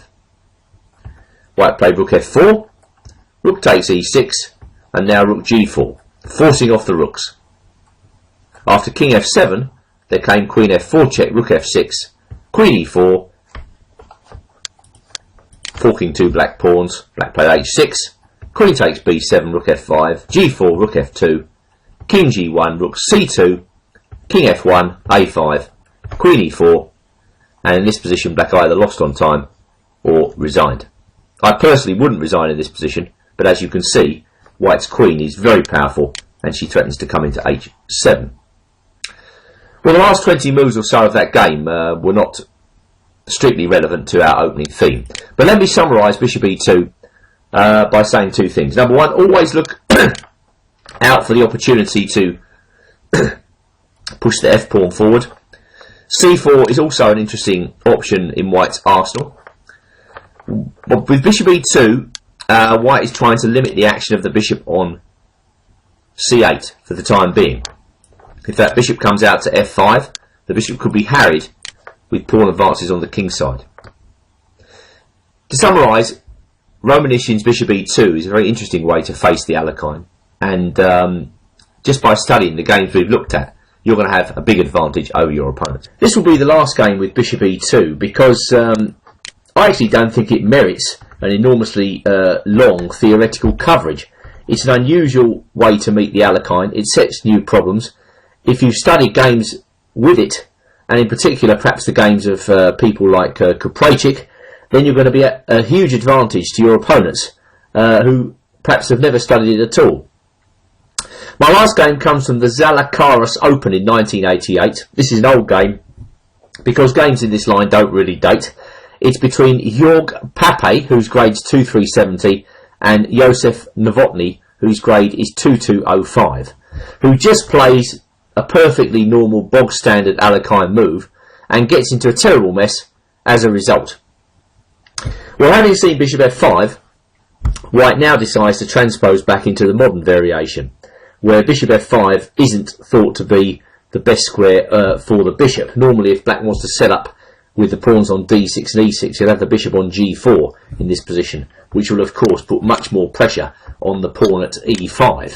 When white is allowed to retain his centre, keep it in this nice stable fashion, he generally has no particular difficulty working up an advantage. Well, in this game, Novotny played knight c6, and now white just played a3. This move is worth noting. It looks as though it's nothing special, but white is leading up to the move c4. He doesn't want to allow the black knight into b4, because then suddenly the black knight and bishop have some coordination. Black, I think, treats the position correctly. He reacts in the centre of the board, and then he just plays, again, a very standard move here, bishop e7.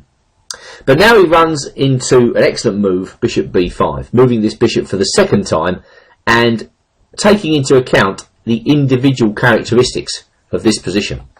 White's already threatening knight to d4. He's threatening to double the pawns on c6, which black more or less can't stop. Black castled in the game. I mean, maybe bishop g4 was better, but even there, white just goes h3, and if black takes, we take on c6, and then take on f3. And you see, white's got a clear advantage in this position, because black has no way to repair his pawn structure. But in the game, it's even worse. White takes on c6, he plays his knight to d4. In order to avoid losing a pawn, black goes queen e8, and now white just hoovers off the bishop on f5, leaving black with an absolutely appalling pawn position, a pawn formation. Two sets of double pawns. Black's not even ahead in development to compensate him for this. He tries bishop c5, but now it's all plain sailing for white as he starts to knock black back with b4 and then c4, queen to b3. Well, there's really not an enormous amount to say about this position, other than it's much better for white. Black has no way to repair the defects in his pawn structure, and whilst he may be relatively active, it doesn't really amount to a can of beans if there's nothing to attack in white's camp. So black moves his queen out. That's probably the best he can do, connecting his rooks. White jams up the position, inviting the knight to come to d5, and now brings his knight up to c3. After queen e6, white calmly completes his development. His advantage isn't going to go away. What he's got to do is just safeguard himself against hidden reefs, unusual tactics in the position. No such tactic exists, so white conveniently brings his knight to d4, moving the queen away from her excellent post on e6. Well, with knight f4 a threat, white plays bishop c1. The move I think white would have liked to have made was probably e6 in this position, and I'm pretty sure black would have answered it with knight f4.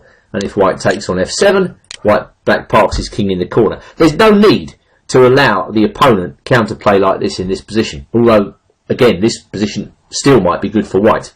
So just bishop c1. When you're winning, you don't take any risks. Black played rook e8, and now it really is time to start cashing in as white moves his queen into a6. Black is losing a pawn in this position. He can't do anything about it. Well, he's probably losing more than one pawn actually. as a7 and b8 are on pre. He really doesn't want to play rook a8 in this position. He tries the cheapo rook e6, h3, queen h5, and now queen comes back to d3. Another excellent move, rejecting any further material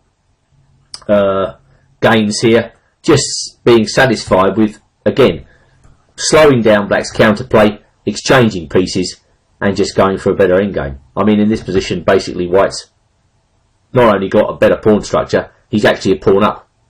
So the game really is very, very easy from here. White just trains his sights on black's weak pawn. Queen comes into d7, rook comes into d1. Black is struggling against the tide here. The second pawn goes west. He could not repair the damage in his pawn structure throughout this entire game. He's in a horrible pin. Bishop d6 finishes the job. So a very convincing win for white there, and it probably just proves that you can't play any old move against bishop e2. So just to summarise, bishop e2 has transpositional qualities.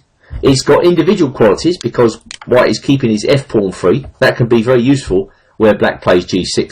And as we've seen, even if black takes on e5 in the theoretically approved manner, he doesn't necessarily get anything like an equal game. So do try bishop e2 in your own games, and I think you'll find it can work very well for you. Well, now we move to the French defence, another very common visitor to the club players board. And perhaps surprisingly, I'm going to recommend that white plays the exchange variation. The main reason for this is that I think that the line with 4 knight f3 contains more than a drop of poison from white's perspective. And I can assure you that e takes d5 is the very last move that the French player wants to see on the board. He or she is going to think, oh my goodness, this is another boring exchange variation. Why did I bother to turn up tonight? Well, they're going to be in for a slight surprise, as the main intention in playing e takes d5 on your behalf is to play flat out for the win. One thing e takes d5 does is to transform the position. The pawn structure in the centre is changed, and we've got a much more open type of game than the French player is used to. He's used to block centres and manoeuvring on the flanks. This is a far more open struggle, and more often than not leads to a position where white has an isolated pawn.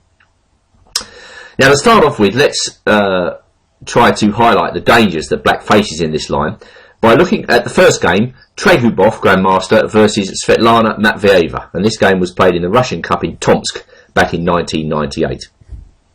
I should say that this is a variation which doesn't really date. You can't really attach any theoretical significance to a line with e takes d5. Instead, it's ideas that matter most. So black played knight c6, and white just brought his bishop out to d3. Black played bishop d6, white castled, and now the characteristic idea which black employs quite frequently in this line, knight ge7. And the main reason black plays his knight to e7 is to facilitate bishop f5. The idea is that black, by playing bishop f5, gets rid of his worst bishop. We managed to determine which bishop is worse by looking at the colour of the centre pawn. Thus white's worst bishop, because the pawn's on a dark square, is the bishop on c1. So knight ge7 makes sense. And now one of the characteristic moves of this line, c4. White is willing to inherit an isolated queen's pawn in return for open play. And we note that white has even wasted a tempo to get this position. Bishop d3 first, then c4, and bishop takes c4. Well, black castled, and white played knight to c3.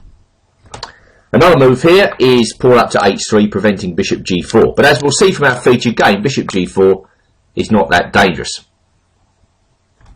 So white gave the bishop a tap, and the bishop retreated to h5.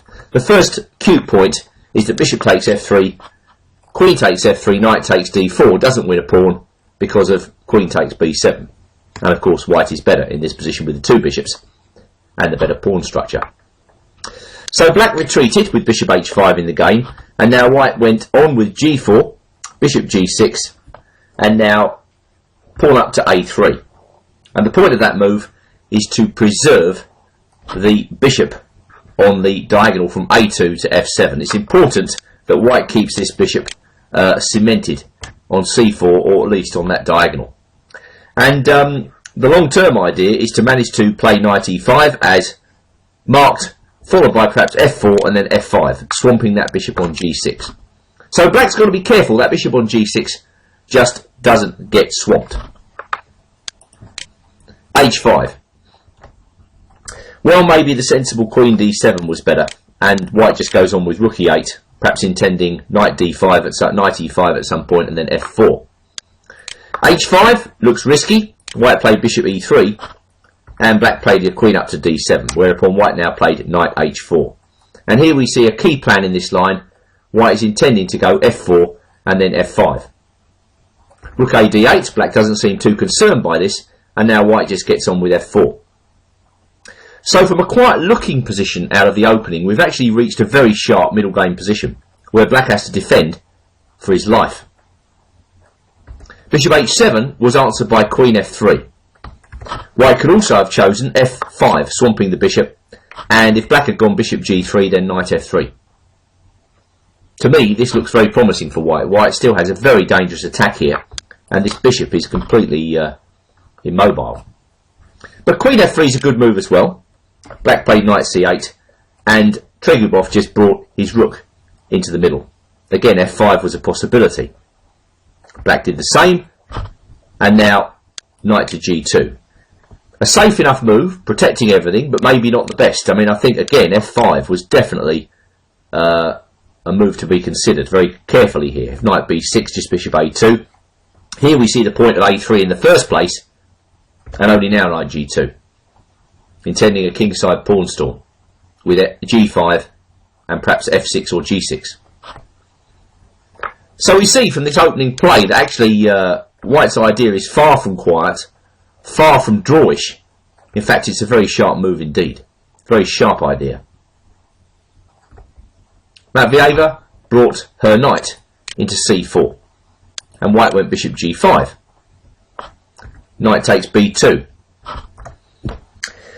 Well, of course, this move, bishop g5, is more awkward for black than it appears, because black cannot play f6. The pawn on f7's pinned.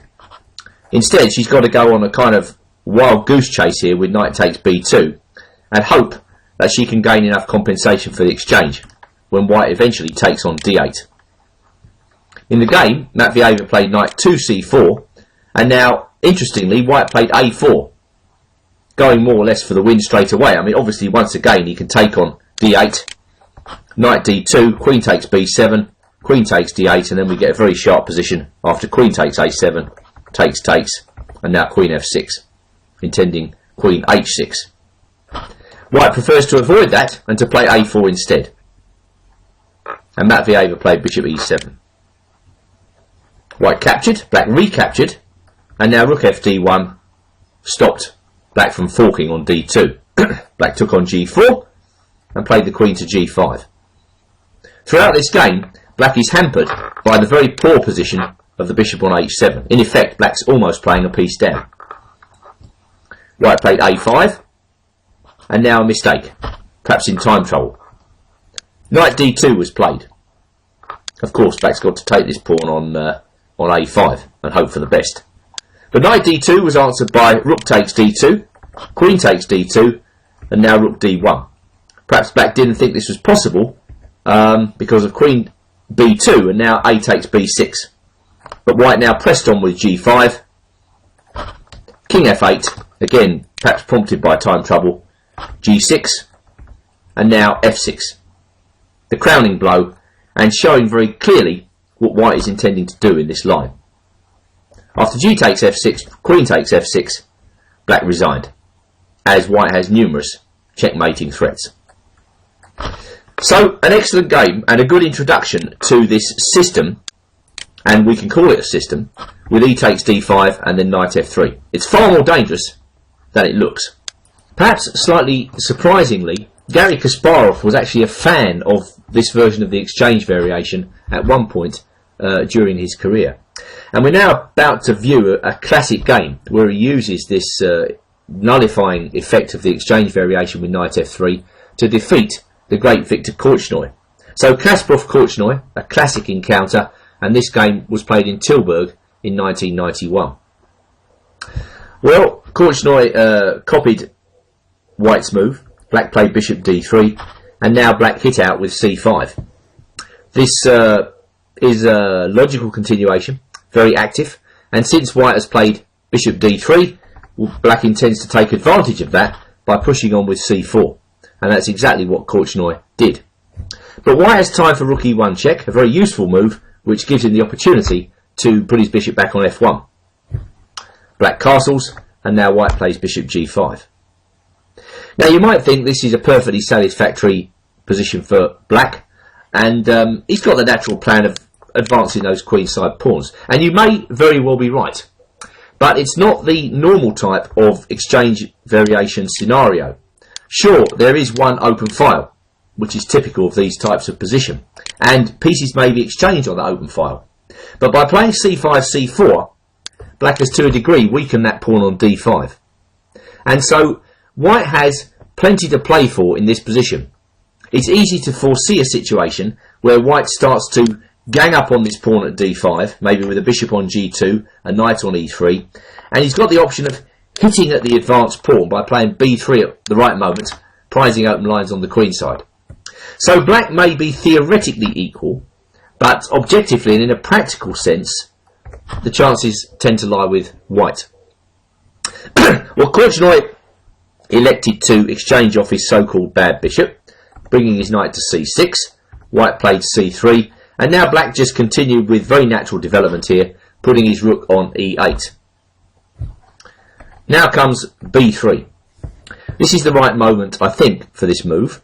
The only advantage white has in this position over black's setup is the light squared bishop, so it makes sense to start action on those colour squares. Naturally, black plays b5, Kasparov takes, black recaptures with the b pawn. I think if he recaptures with the d pawn, then not only has white got a passed pawn now, he definitely has chances to attack the pawns on the queen side, maybe even starting immediately with a4.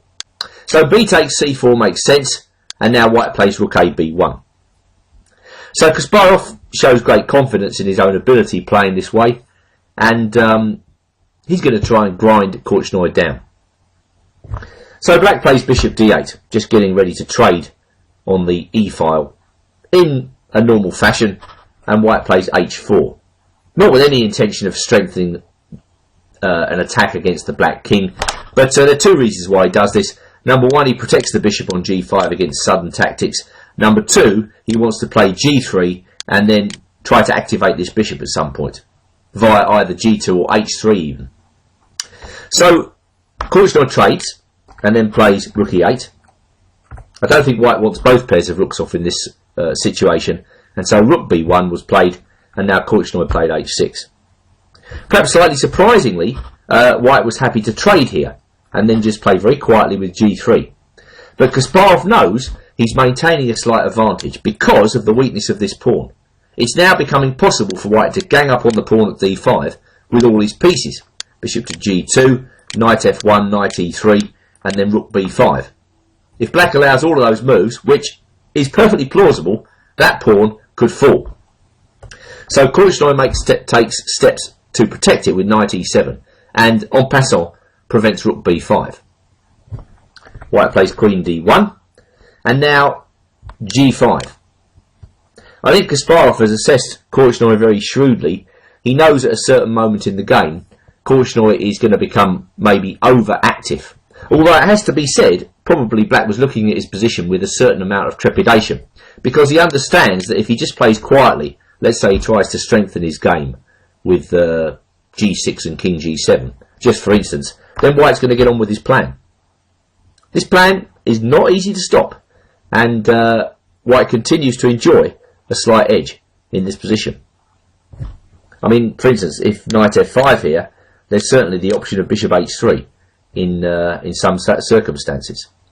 So g5 in the game, Kasparov's happy to see it.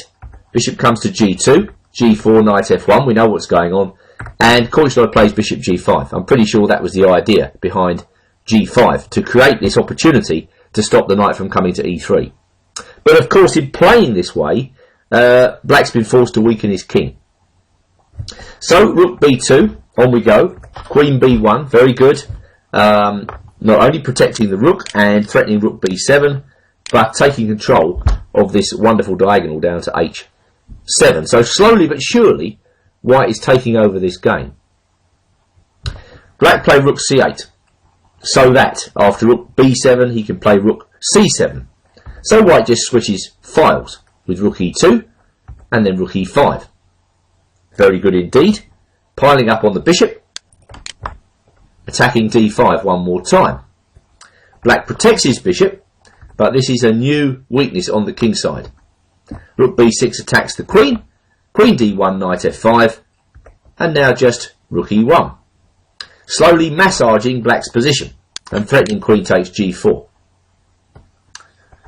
Well, the knight came to h6, and white continued probing with queen e2. This is really an uncomfortable position for black. Practically, he can do nothing.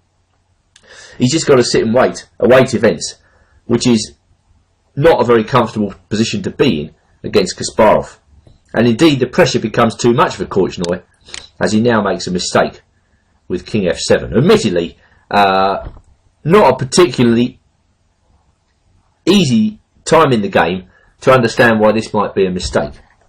Just to show how difficult the position is, if black, let's say, plays knight g8, protecting against queen e7 check, then after knight h2 f5, we've got queen e5 check.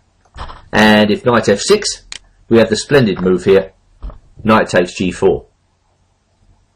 Well, more or less winning immediately.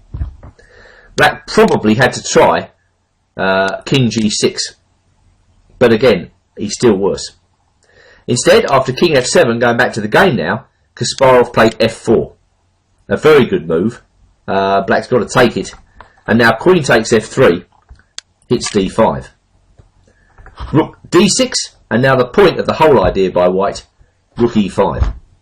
Probably Korchnoi missed this move when he went king f7, but it's a move which takes direct advantage of the fact the f-pawn's pinned.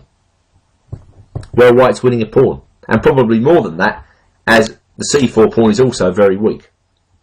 So king g7, rook takes d5, rook takes d5, queen takes d5. Now white really is starting to dominate. Black tried queen a4, queen b7 check, king g6, and in opposite colour bishop positions, whether in the middle game, the end game, whatever, it's important to go for the attack, the initiative.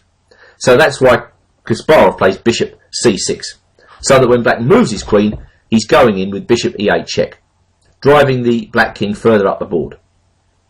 The game finished, queen h7 check, king g4, queen e4 check, king h3, bishop d7 check, f5, and now queen g2 check, after which Korchnoi resigned. He's actually getting mated after king g4, queen e2 check, king h3, queen h5 check, bishop h4, and now queen takes h4 mate. Who would imagine this finishing position from the exchange variation of the French? But that was one of Kasparov's best games, actually. It's never easy to outplay the great Viktor Korchnoi, despite Kasparov's titanic chess talent. But that was superb all the way through by white. Very instructive too. The next game is a very modern example of this French exchange line. It's a game from the European Club Cup, which was played in Eilat, Israel in October 2012 between Hikaru Nakamura playing white and Grandmaster Simon Williams from England playing black. As we know, Nakamura will play absolutely anything, and here he essays a line against Williams, which I think he feels black is going to feel uncomfortable playing against. Williams is a very strong attacking player. He likes unclear, obscure situations. This line tends to produce quite clear open positions where it's unlikely that black is going to land any unusual tactical blow. Let's put it that way. Well, Williams always goes his own way in the opening, and he plays this opening slightly unusually here with pawn up to c6, rejecting c5, rejecting knight c6, just setting up a very solid formation in typical French defence style with his bishop on d6, knight e7.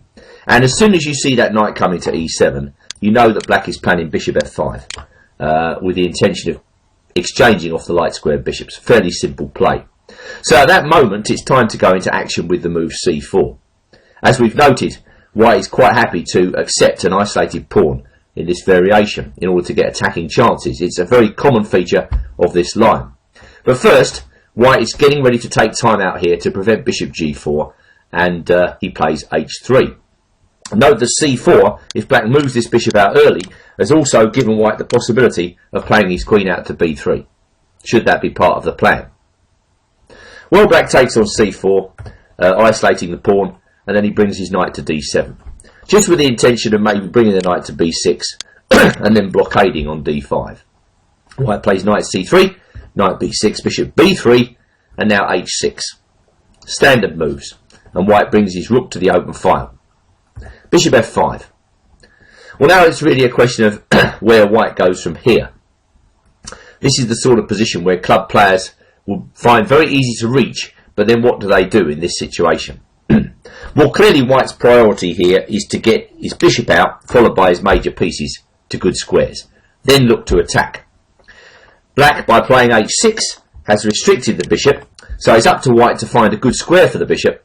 Thus he plays his knight into e5, preparing presumably moves like bishop f4 and then queen f3, rook a d1. That is how white's going to carry on developing.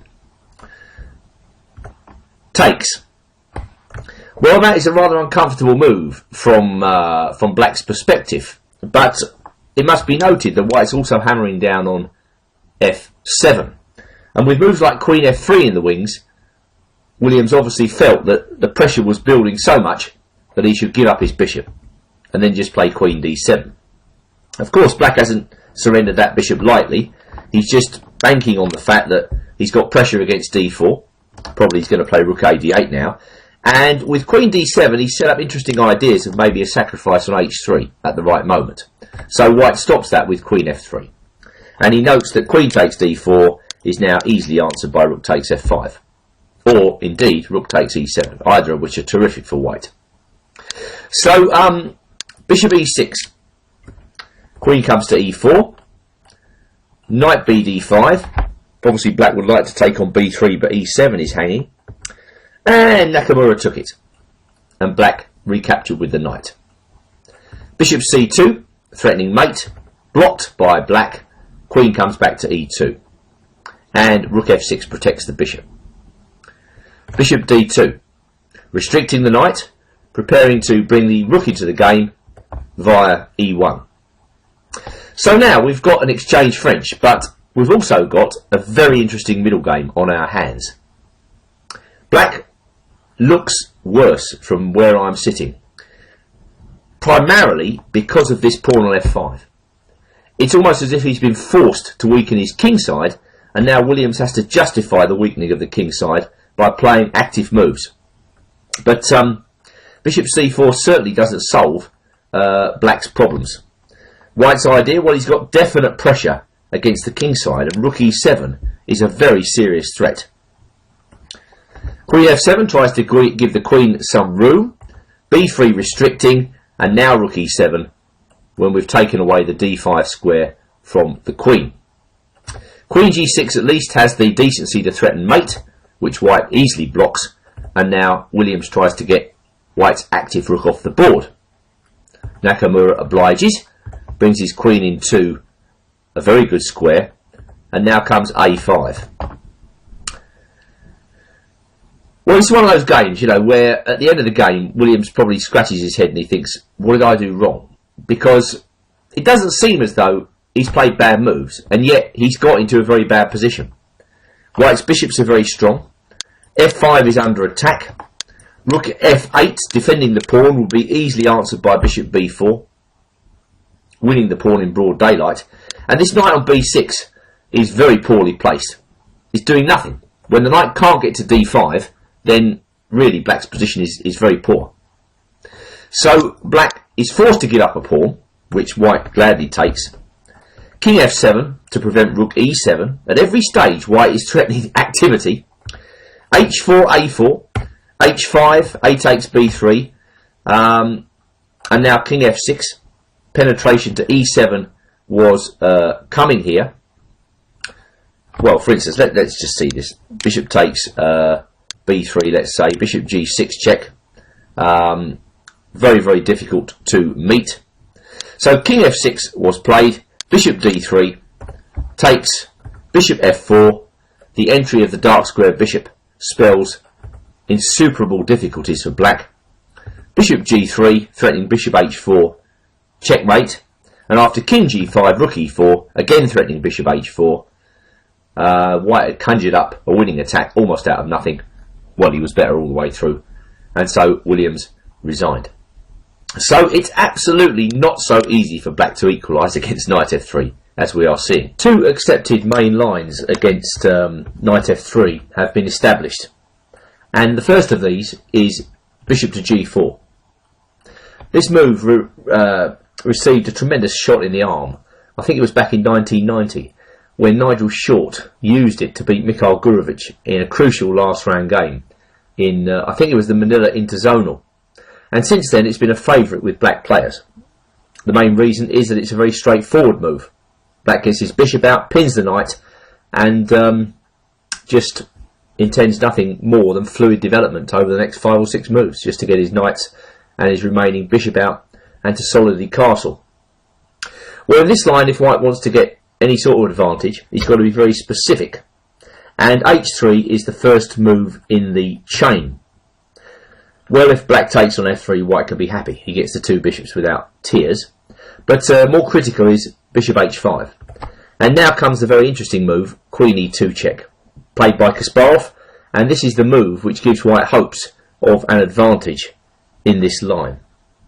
The first game we're going to examine in this variation is the game Mikhail Ulybin, Grandmaster, versus Vilaya de Acuna. And this game was played in Santa Clara in 1991. And the black players graded 24-40, so strong international master ability. And in that game, black played queen to e7.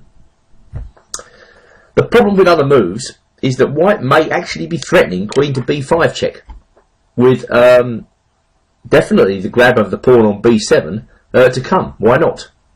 So for that reason, queen e7 has been accustomed to become the move, and now White plays bishop e3. This is a complex line, as far removed from the straightforwardness of the exchange variation as it's possible to be, and probably both sides in fact are going to cast on the queen side in this position. Well, already black's got to deal with the threat to the pawn at d5, so he castles, and now White shows what he's going to do with his bishop on f1. It's not going to permanently remain blocked in behind the queen. No, White intends to play g4 first, driving the bishop back, and then very shortly to play bishop to g2. And it's much more difficult for black in this position to unravel his king side than it is for White. So this is why this has been established as the main line. Well, in our featured game, Vilaya de Acuna plays a very plausible move here, knight b4. It looks as though White is actually dropping this pawn on c2, or he's got to play some sort of horrible move here, like knight e1. Just dropping back before castles, there are some other moves here. For instance, black has tried f6 here. One of the main motivations behind that is that it keeps a white knight out of e5, and it allows the bishop on g6 to drop back to f7 if need be, against White's idea of knight h4. Well, White can build up a steady advantage against that just by playing bishop g2. And then a3, a key move stopping bishop b4. Here we see how black takes some time to get his kingside pieces out, and now White gets the advantage by simply lopping off the bishop and putting his queen on f3. Nice edge to White, with a potentially very strong dark square bishop there, white square bishop there on g2. Going back, queen b4 has also been tried, with the idea of bishop g2, queen a5.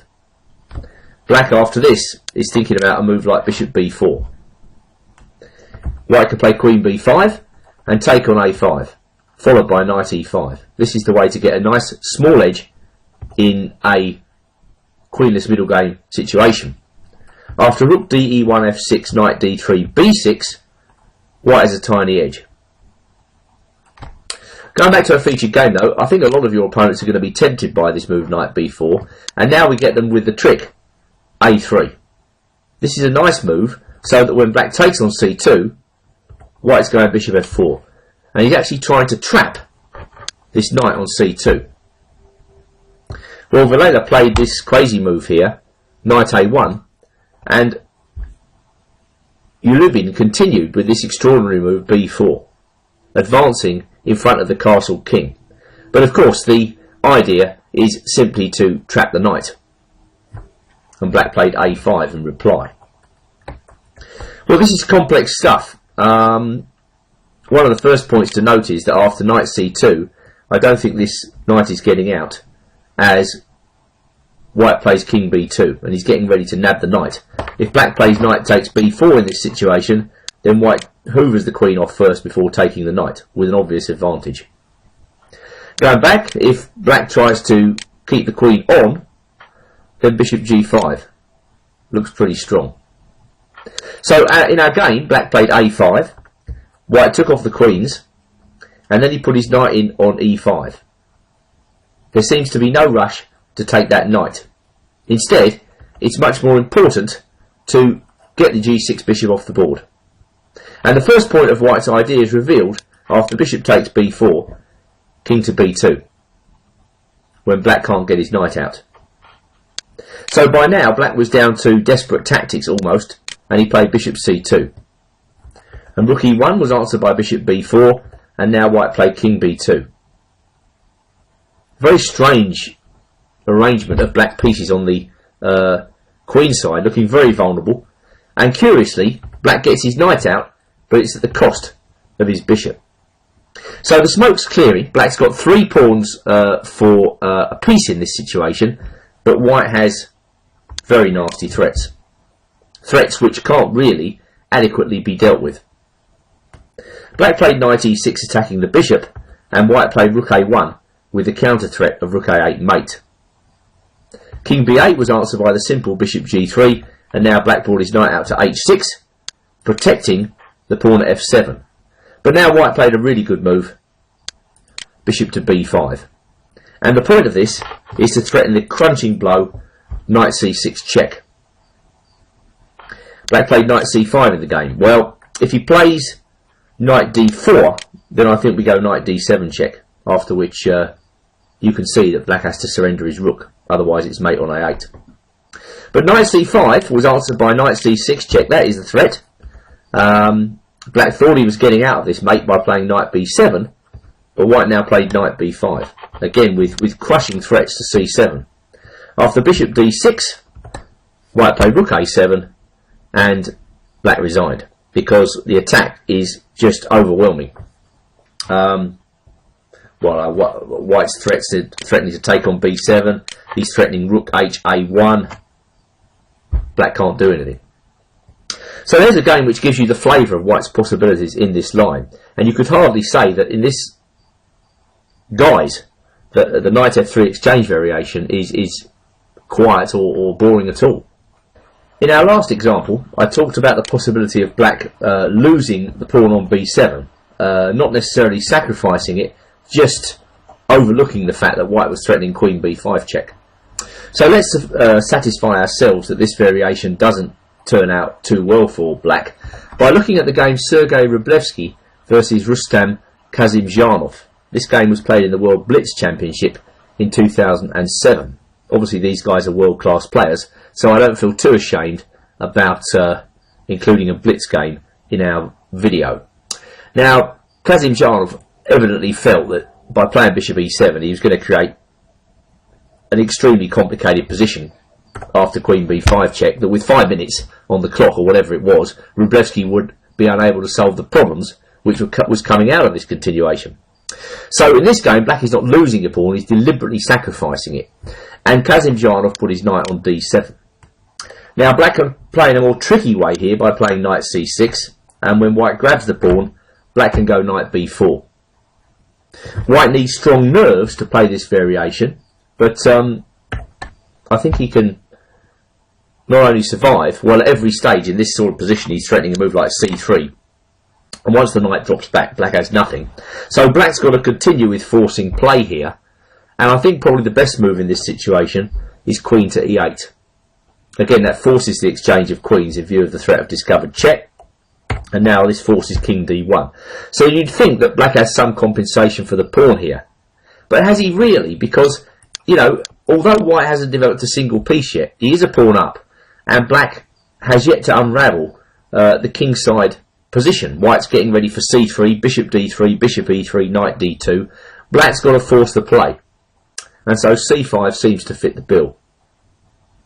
After that, the computers are suggesting that knight d2 is best, with the idea of knight b3. So temporarily, white gives back the pawn.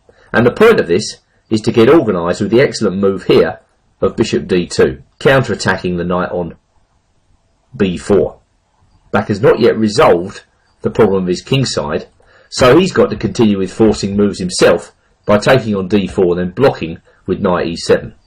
And now white gets the advantage by hitting the rook, hitting the pinned knight, and then going a4. Nice advantage to white this, as once again it's difficult for black to start unravelling his kingside. Whereas for white, well, one idea is to go rook a3 and then rook e3. So just going back to queen b5 check, black played knight d7, Wróblewski took on d5, and now Kazimzhanov played knight gf6. And white kept in touch with his knight on f3 by pulling the queen back on b3.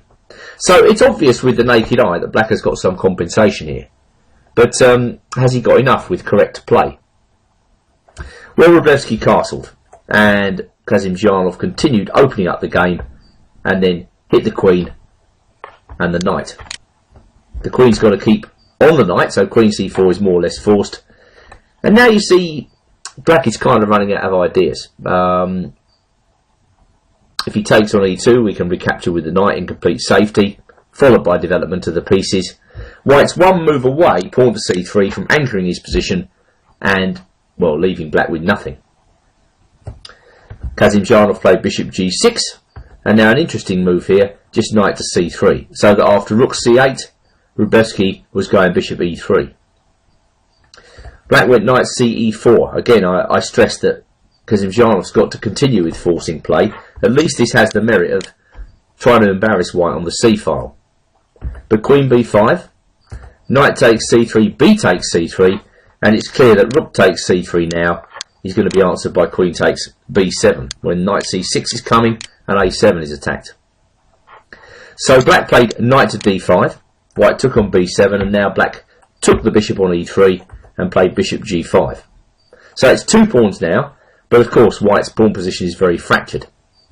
So, as is usual in a position of this type, white was ready to jettison material in order to get organised. And that's what Wróblewski did by playing knight f5 and bishop d3. Black was even able to gain another pawn back here by taking on f5, but now of course he has relinquished the initiative. Yes, it's opposite colour bishops, but just take a look at this situation. White has veiled threats to h7, and he's hitting the bishop. Possibly black thought he was getting away with this after rook e8, but rook d5 was the crunching winning move. Now white simply has too many threats for black to contemplate playing on. White's threatening queen takes h7 check, he's threatening rook takes d8, and of course if rook takes e4, it's mate in two moves. So a nice game by Wróblewski, which definitely points at the fact that black's compensation is insufficient if he decides to sack that pawn on b7. To close this section on the French defence, and indeed on the whole DVD, and I hope you've picked up some really useful repertoire suggestions on this DVD, I'm going to show you a game where the great Victor Korchnoi, even he, comes a cropper against this white attacking scheme. This game was played in 2011 in Lithuania, and he's playing against the Grandmaster Normand Mises, a player who is known for his original approach to the game. I think in this particular encounter he tries to take advantage not only of Korchnoi's age, because this game was played at a time when Korchnoi was coming to the end of his playing career, but also Korchnoi's optimism. A lot of French players are very aggressive by nature, and they hate to play this type of position where actually black is more or less just playing for equality out of the opening. Now, in our featured game, black played knight f6. just copying white's moves. Very reasonable approach, but it's a little bit dry. And now white goes through with the move c4, an integral part of white's attacking scheme. And black sets up with his bishop on e7. So what we get now is a typical isolated queen's pawn position where white's bringing his bishop out to d3. Well, black played knight to c6, white castled, and now black brought his bishop to e6. A solid enough square, rook e1, rook e8, and now pawn up to h3. Just a waiting move really, taking away g4 from the black bishop. And Korchnoi in this position played bishop to f6. A very reasonable enough move. White answered, perhaps slightly unusually, with bishop to b5. Setting up ideas of knight to e5 and taking advantage of the fact that the knight on c6 is pinned. Korchnoi took on c3 and put his bishop on the solid square d5. And Mises took on e8, check. Then comes bishop e3. Well, this is an open position. White doesn't have too much. He's got a very, very slight nibble in this position. He's got hanging pawns in the middle of the board. What white is now looking to do is basically to keep the rest of the pieces on and look for the right moment to play c4. So Korchnoi steps out of the pin and white brings his bishop back to d3 with the intention of playing a little bit later on the move c4. Black goes h6. It's worthwhile noting in this position that a move like bishop takes a2 is met with queen c2 with a double attack on both h7 and a2. So you could say that h6 sets up the idea of bishop takes a2.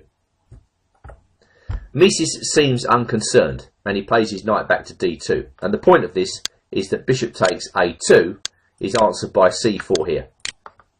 And the bishop is trapped. So Korchnoi plays rook to d8. Queen h5. This was always on the cards.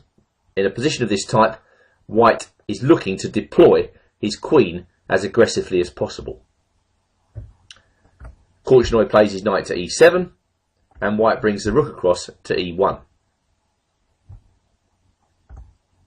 c6.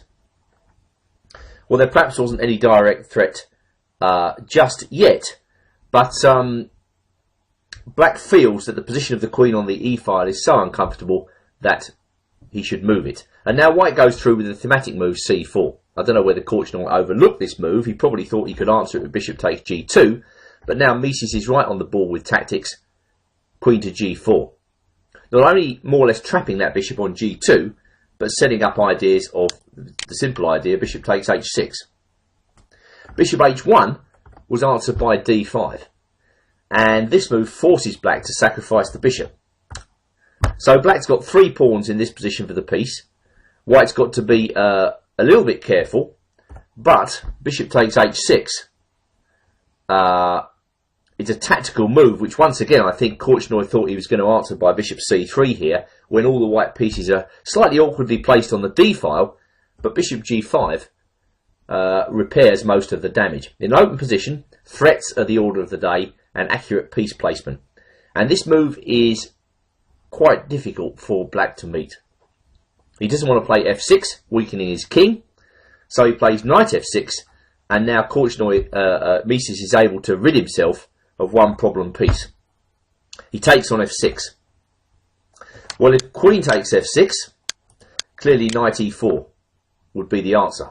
Good for white. So bishop takes f6, and now Mises plays his rook up to e3.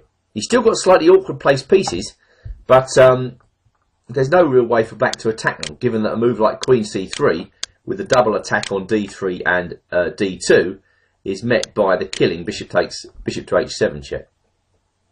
So bishop d4, rook f3, g6, and now the knight came back to f1. So with this move, Mises is, I think, consolidating. Queen f4 hits f7, black defends himself, and now white goes knight to g3. Queen e6 was answered by king g2, getting out of the way of any dark squared threats, and after c5, white comes plundering in with knight f5 check. Very, very good. Opposite colour bishops on the board. Too many threats for black to negotiate. And in this position, Korchnoi played a6 and simultaneously lost on time. So, to summarise, just going back, this move knight f3, far more dangerous than it looks. White is playing with many ideas. In most lines, he's looking to play c4 and to get some sort of aggressive isolated queen's pawn position. But when black plays bishop g4, as we've seen, there are other strings to white bow. He can play the very unusual position that arises after h3, bishop h5, and now queen e2 check with some confidence. I sincerely hope you've enjoyed this DVD and have got something out of it. If I've added even just a few ideas to your repertoire, then I think it's a job well done. So thank you for viewing. The main point of this DVD is to give you some concrete suggestions for your repertoire which you can use to win more games. And I hope I've achieved this with this 1e4 repertoire DVD. So until we meet again, thank you very much for viewing, and I wish you all the best.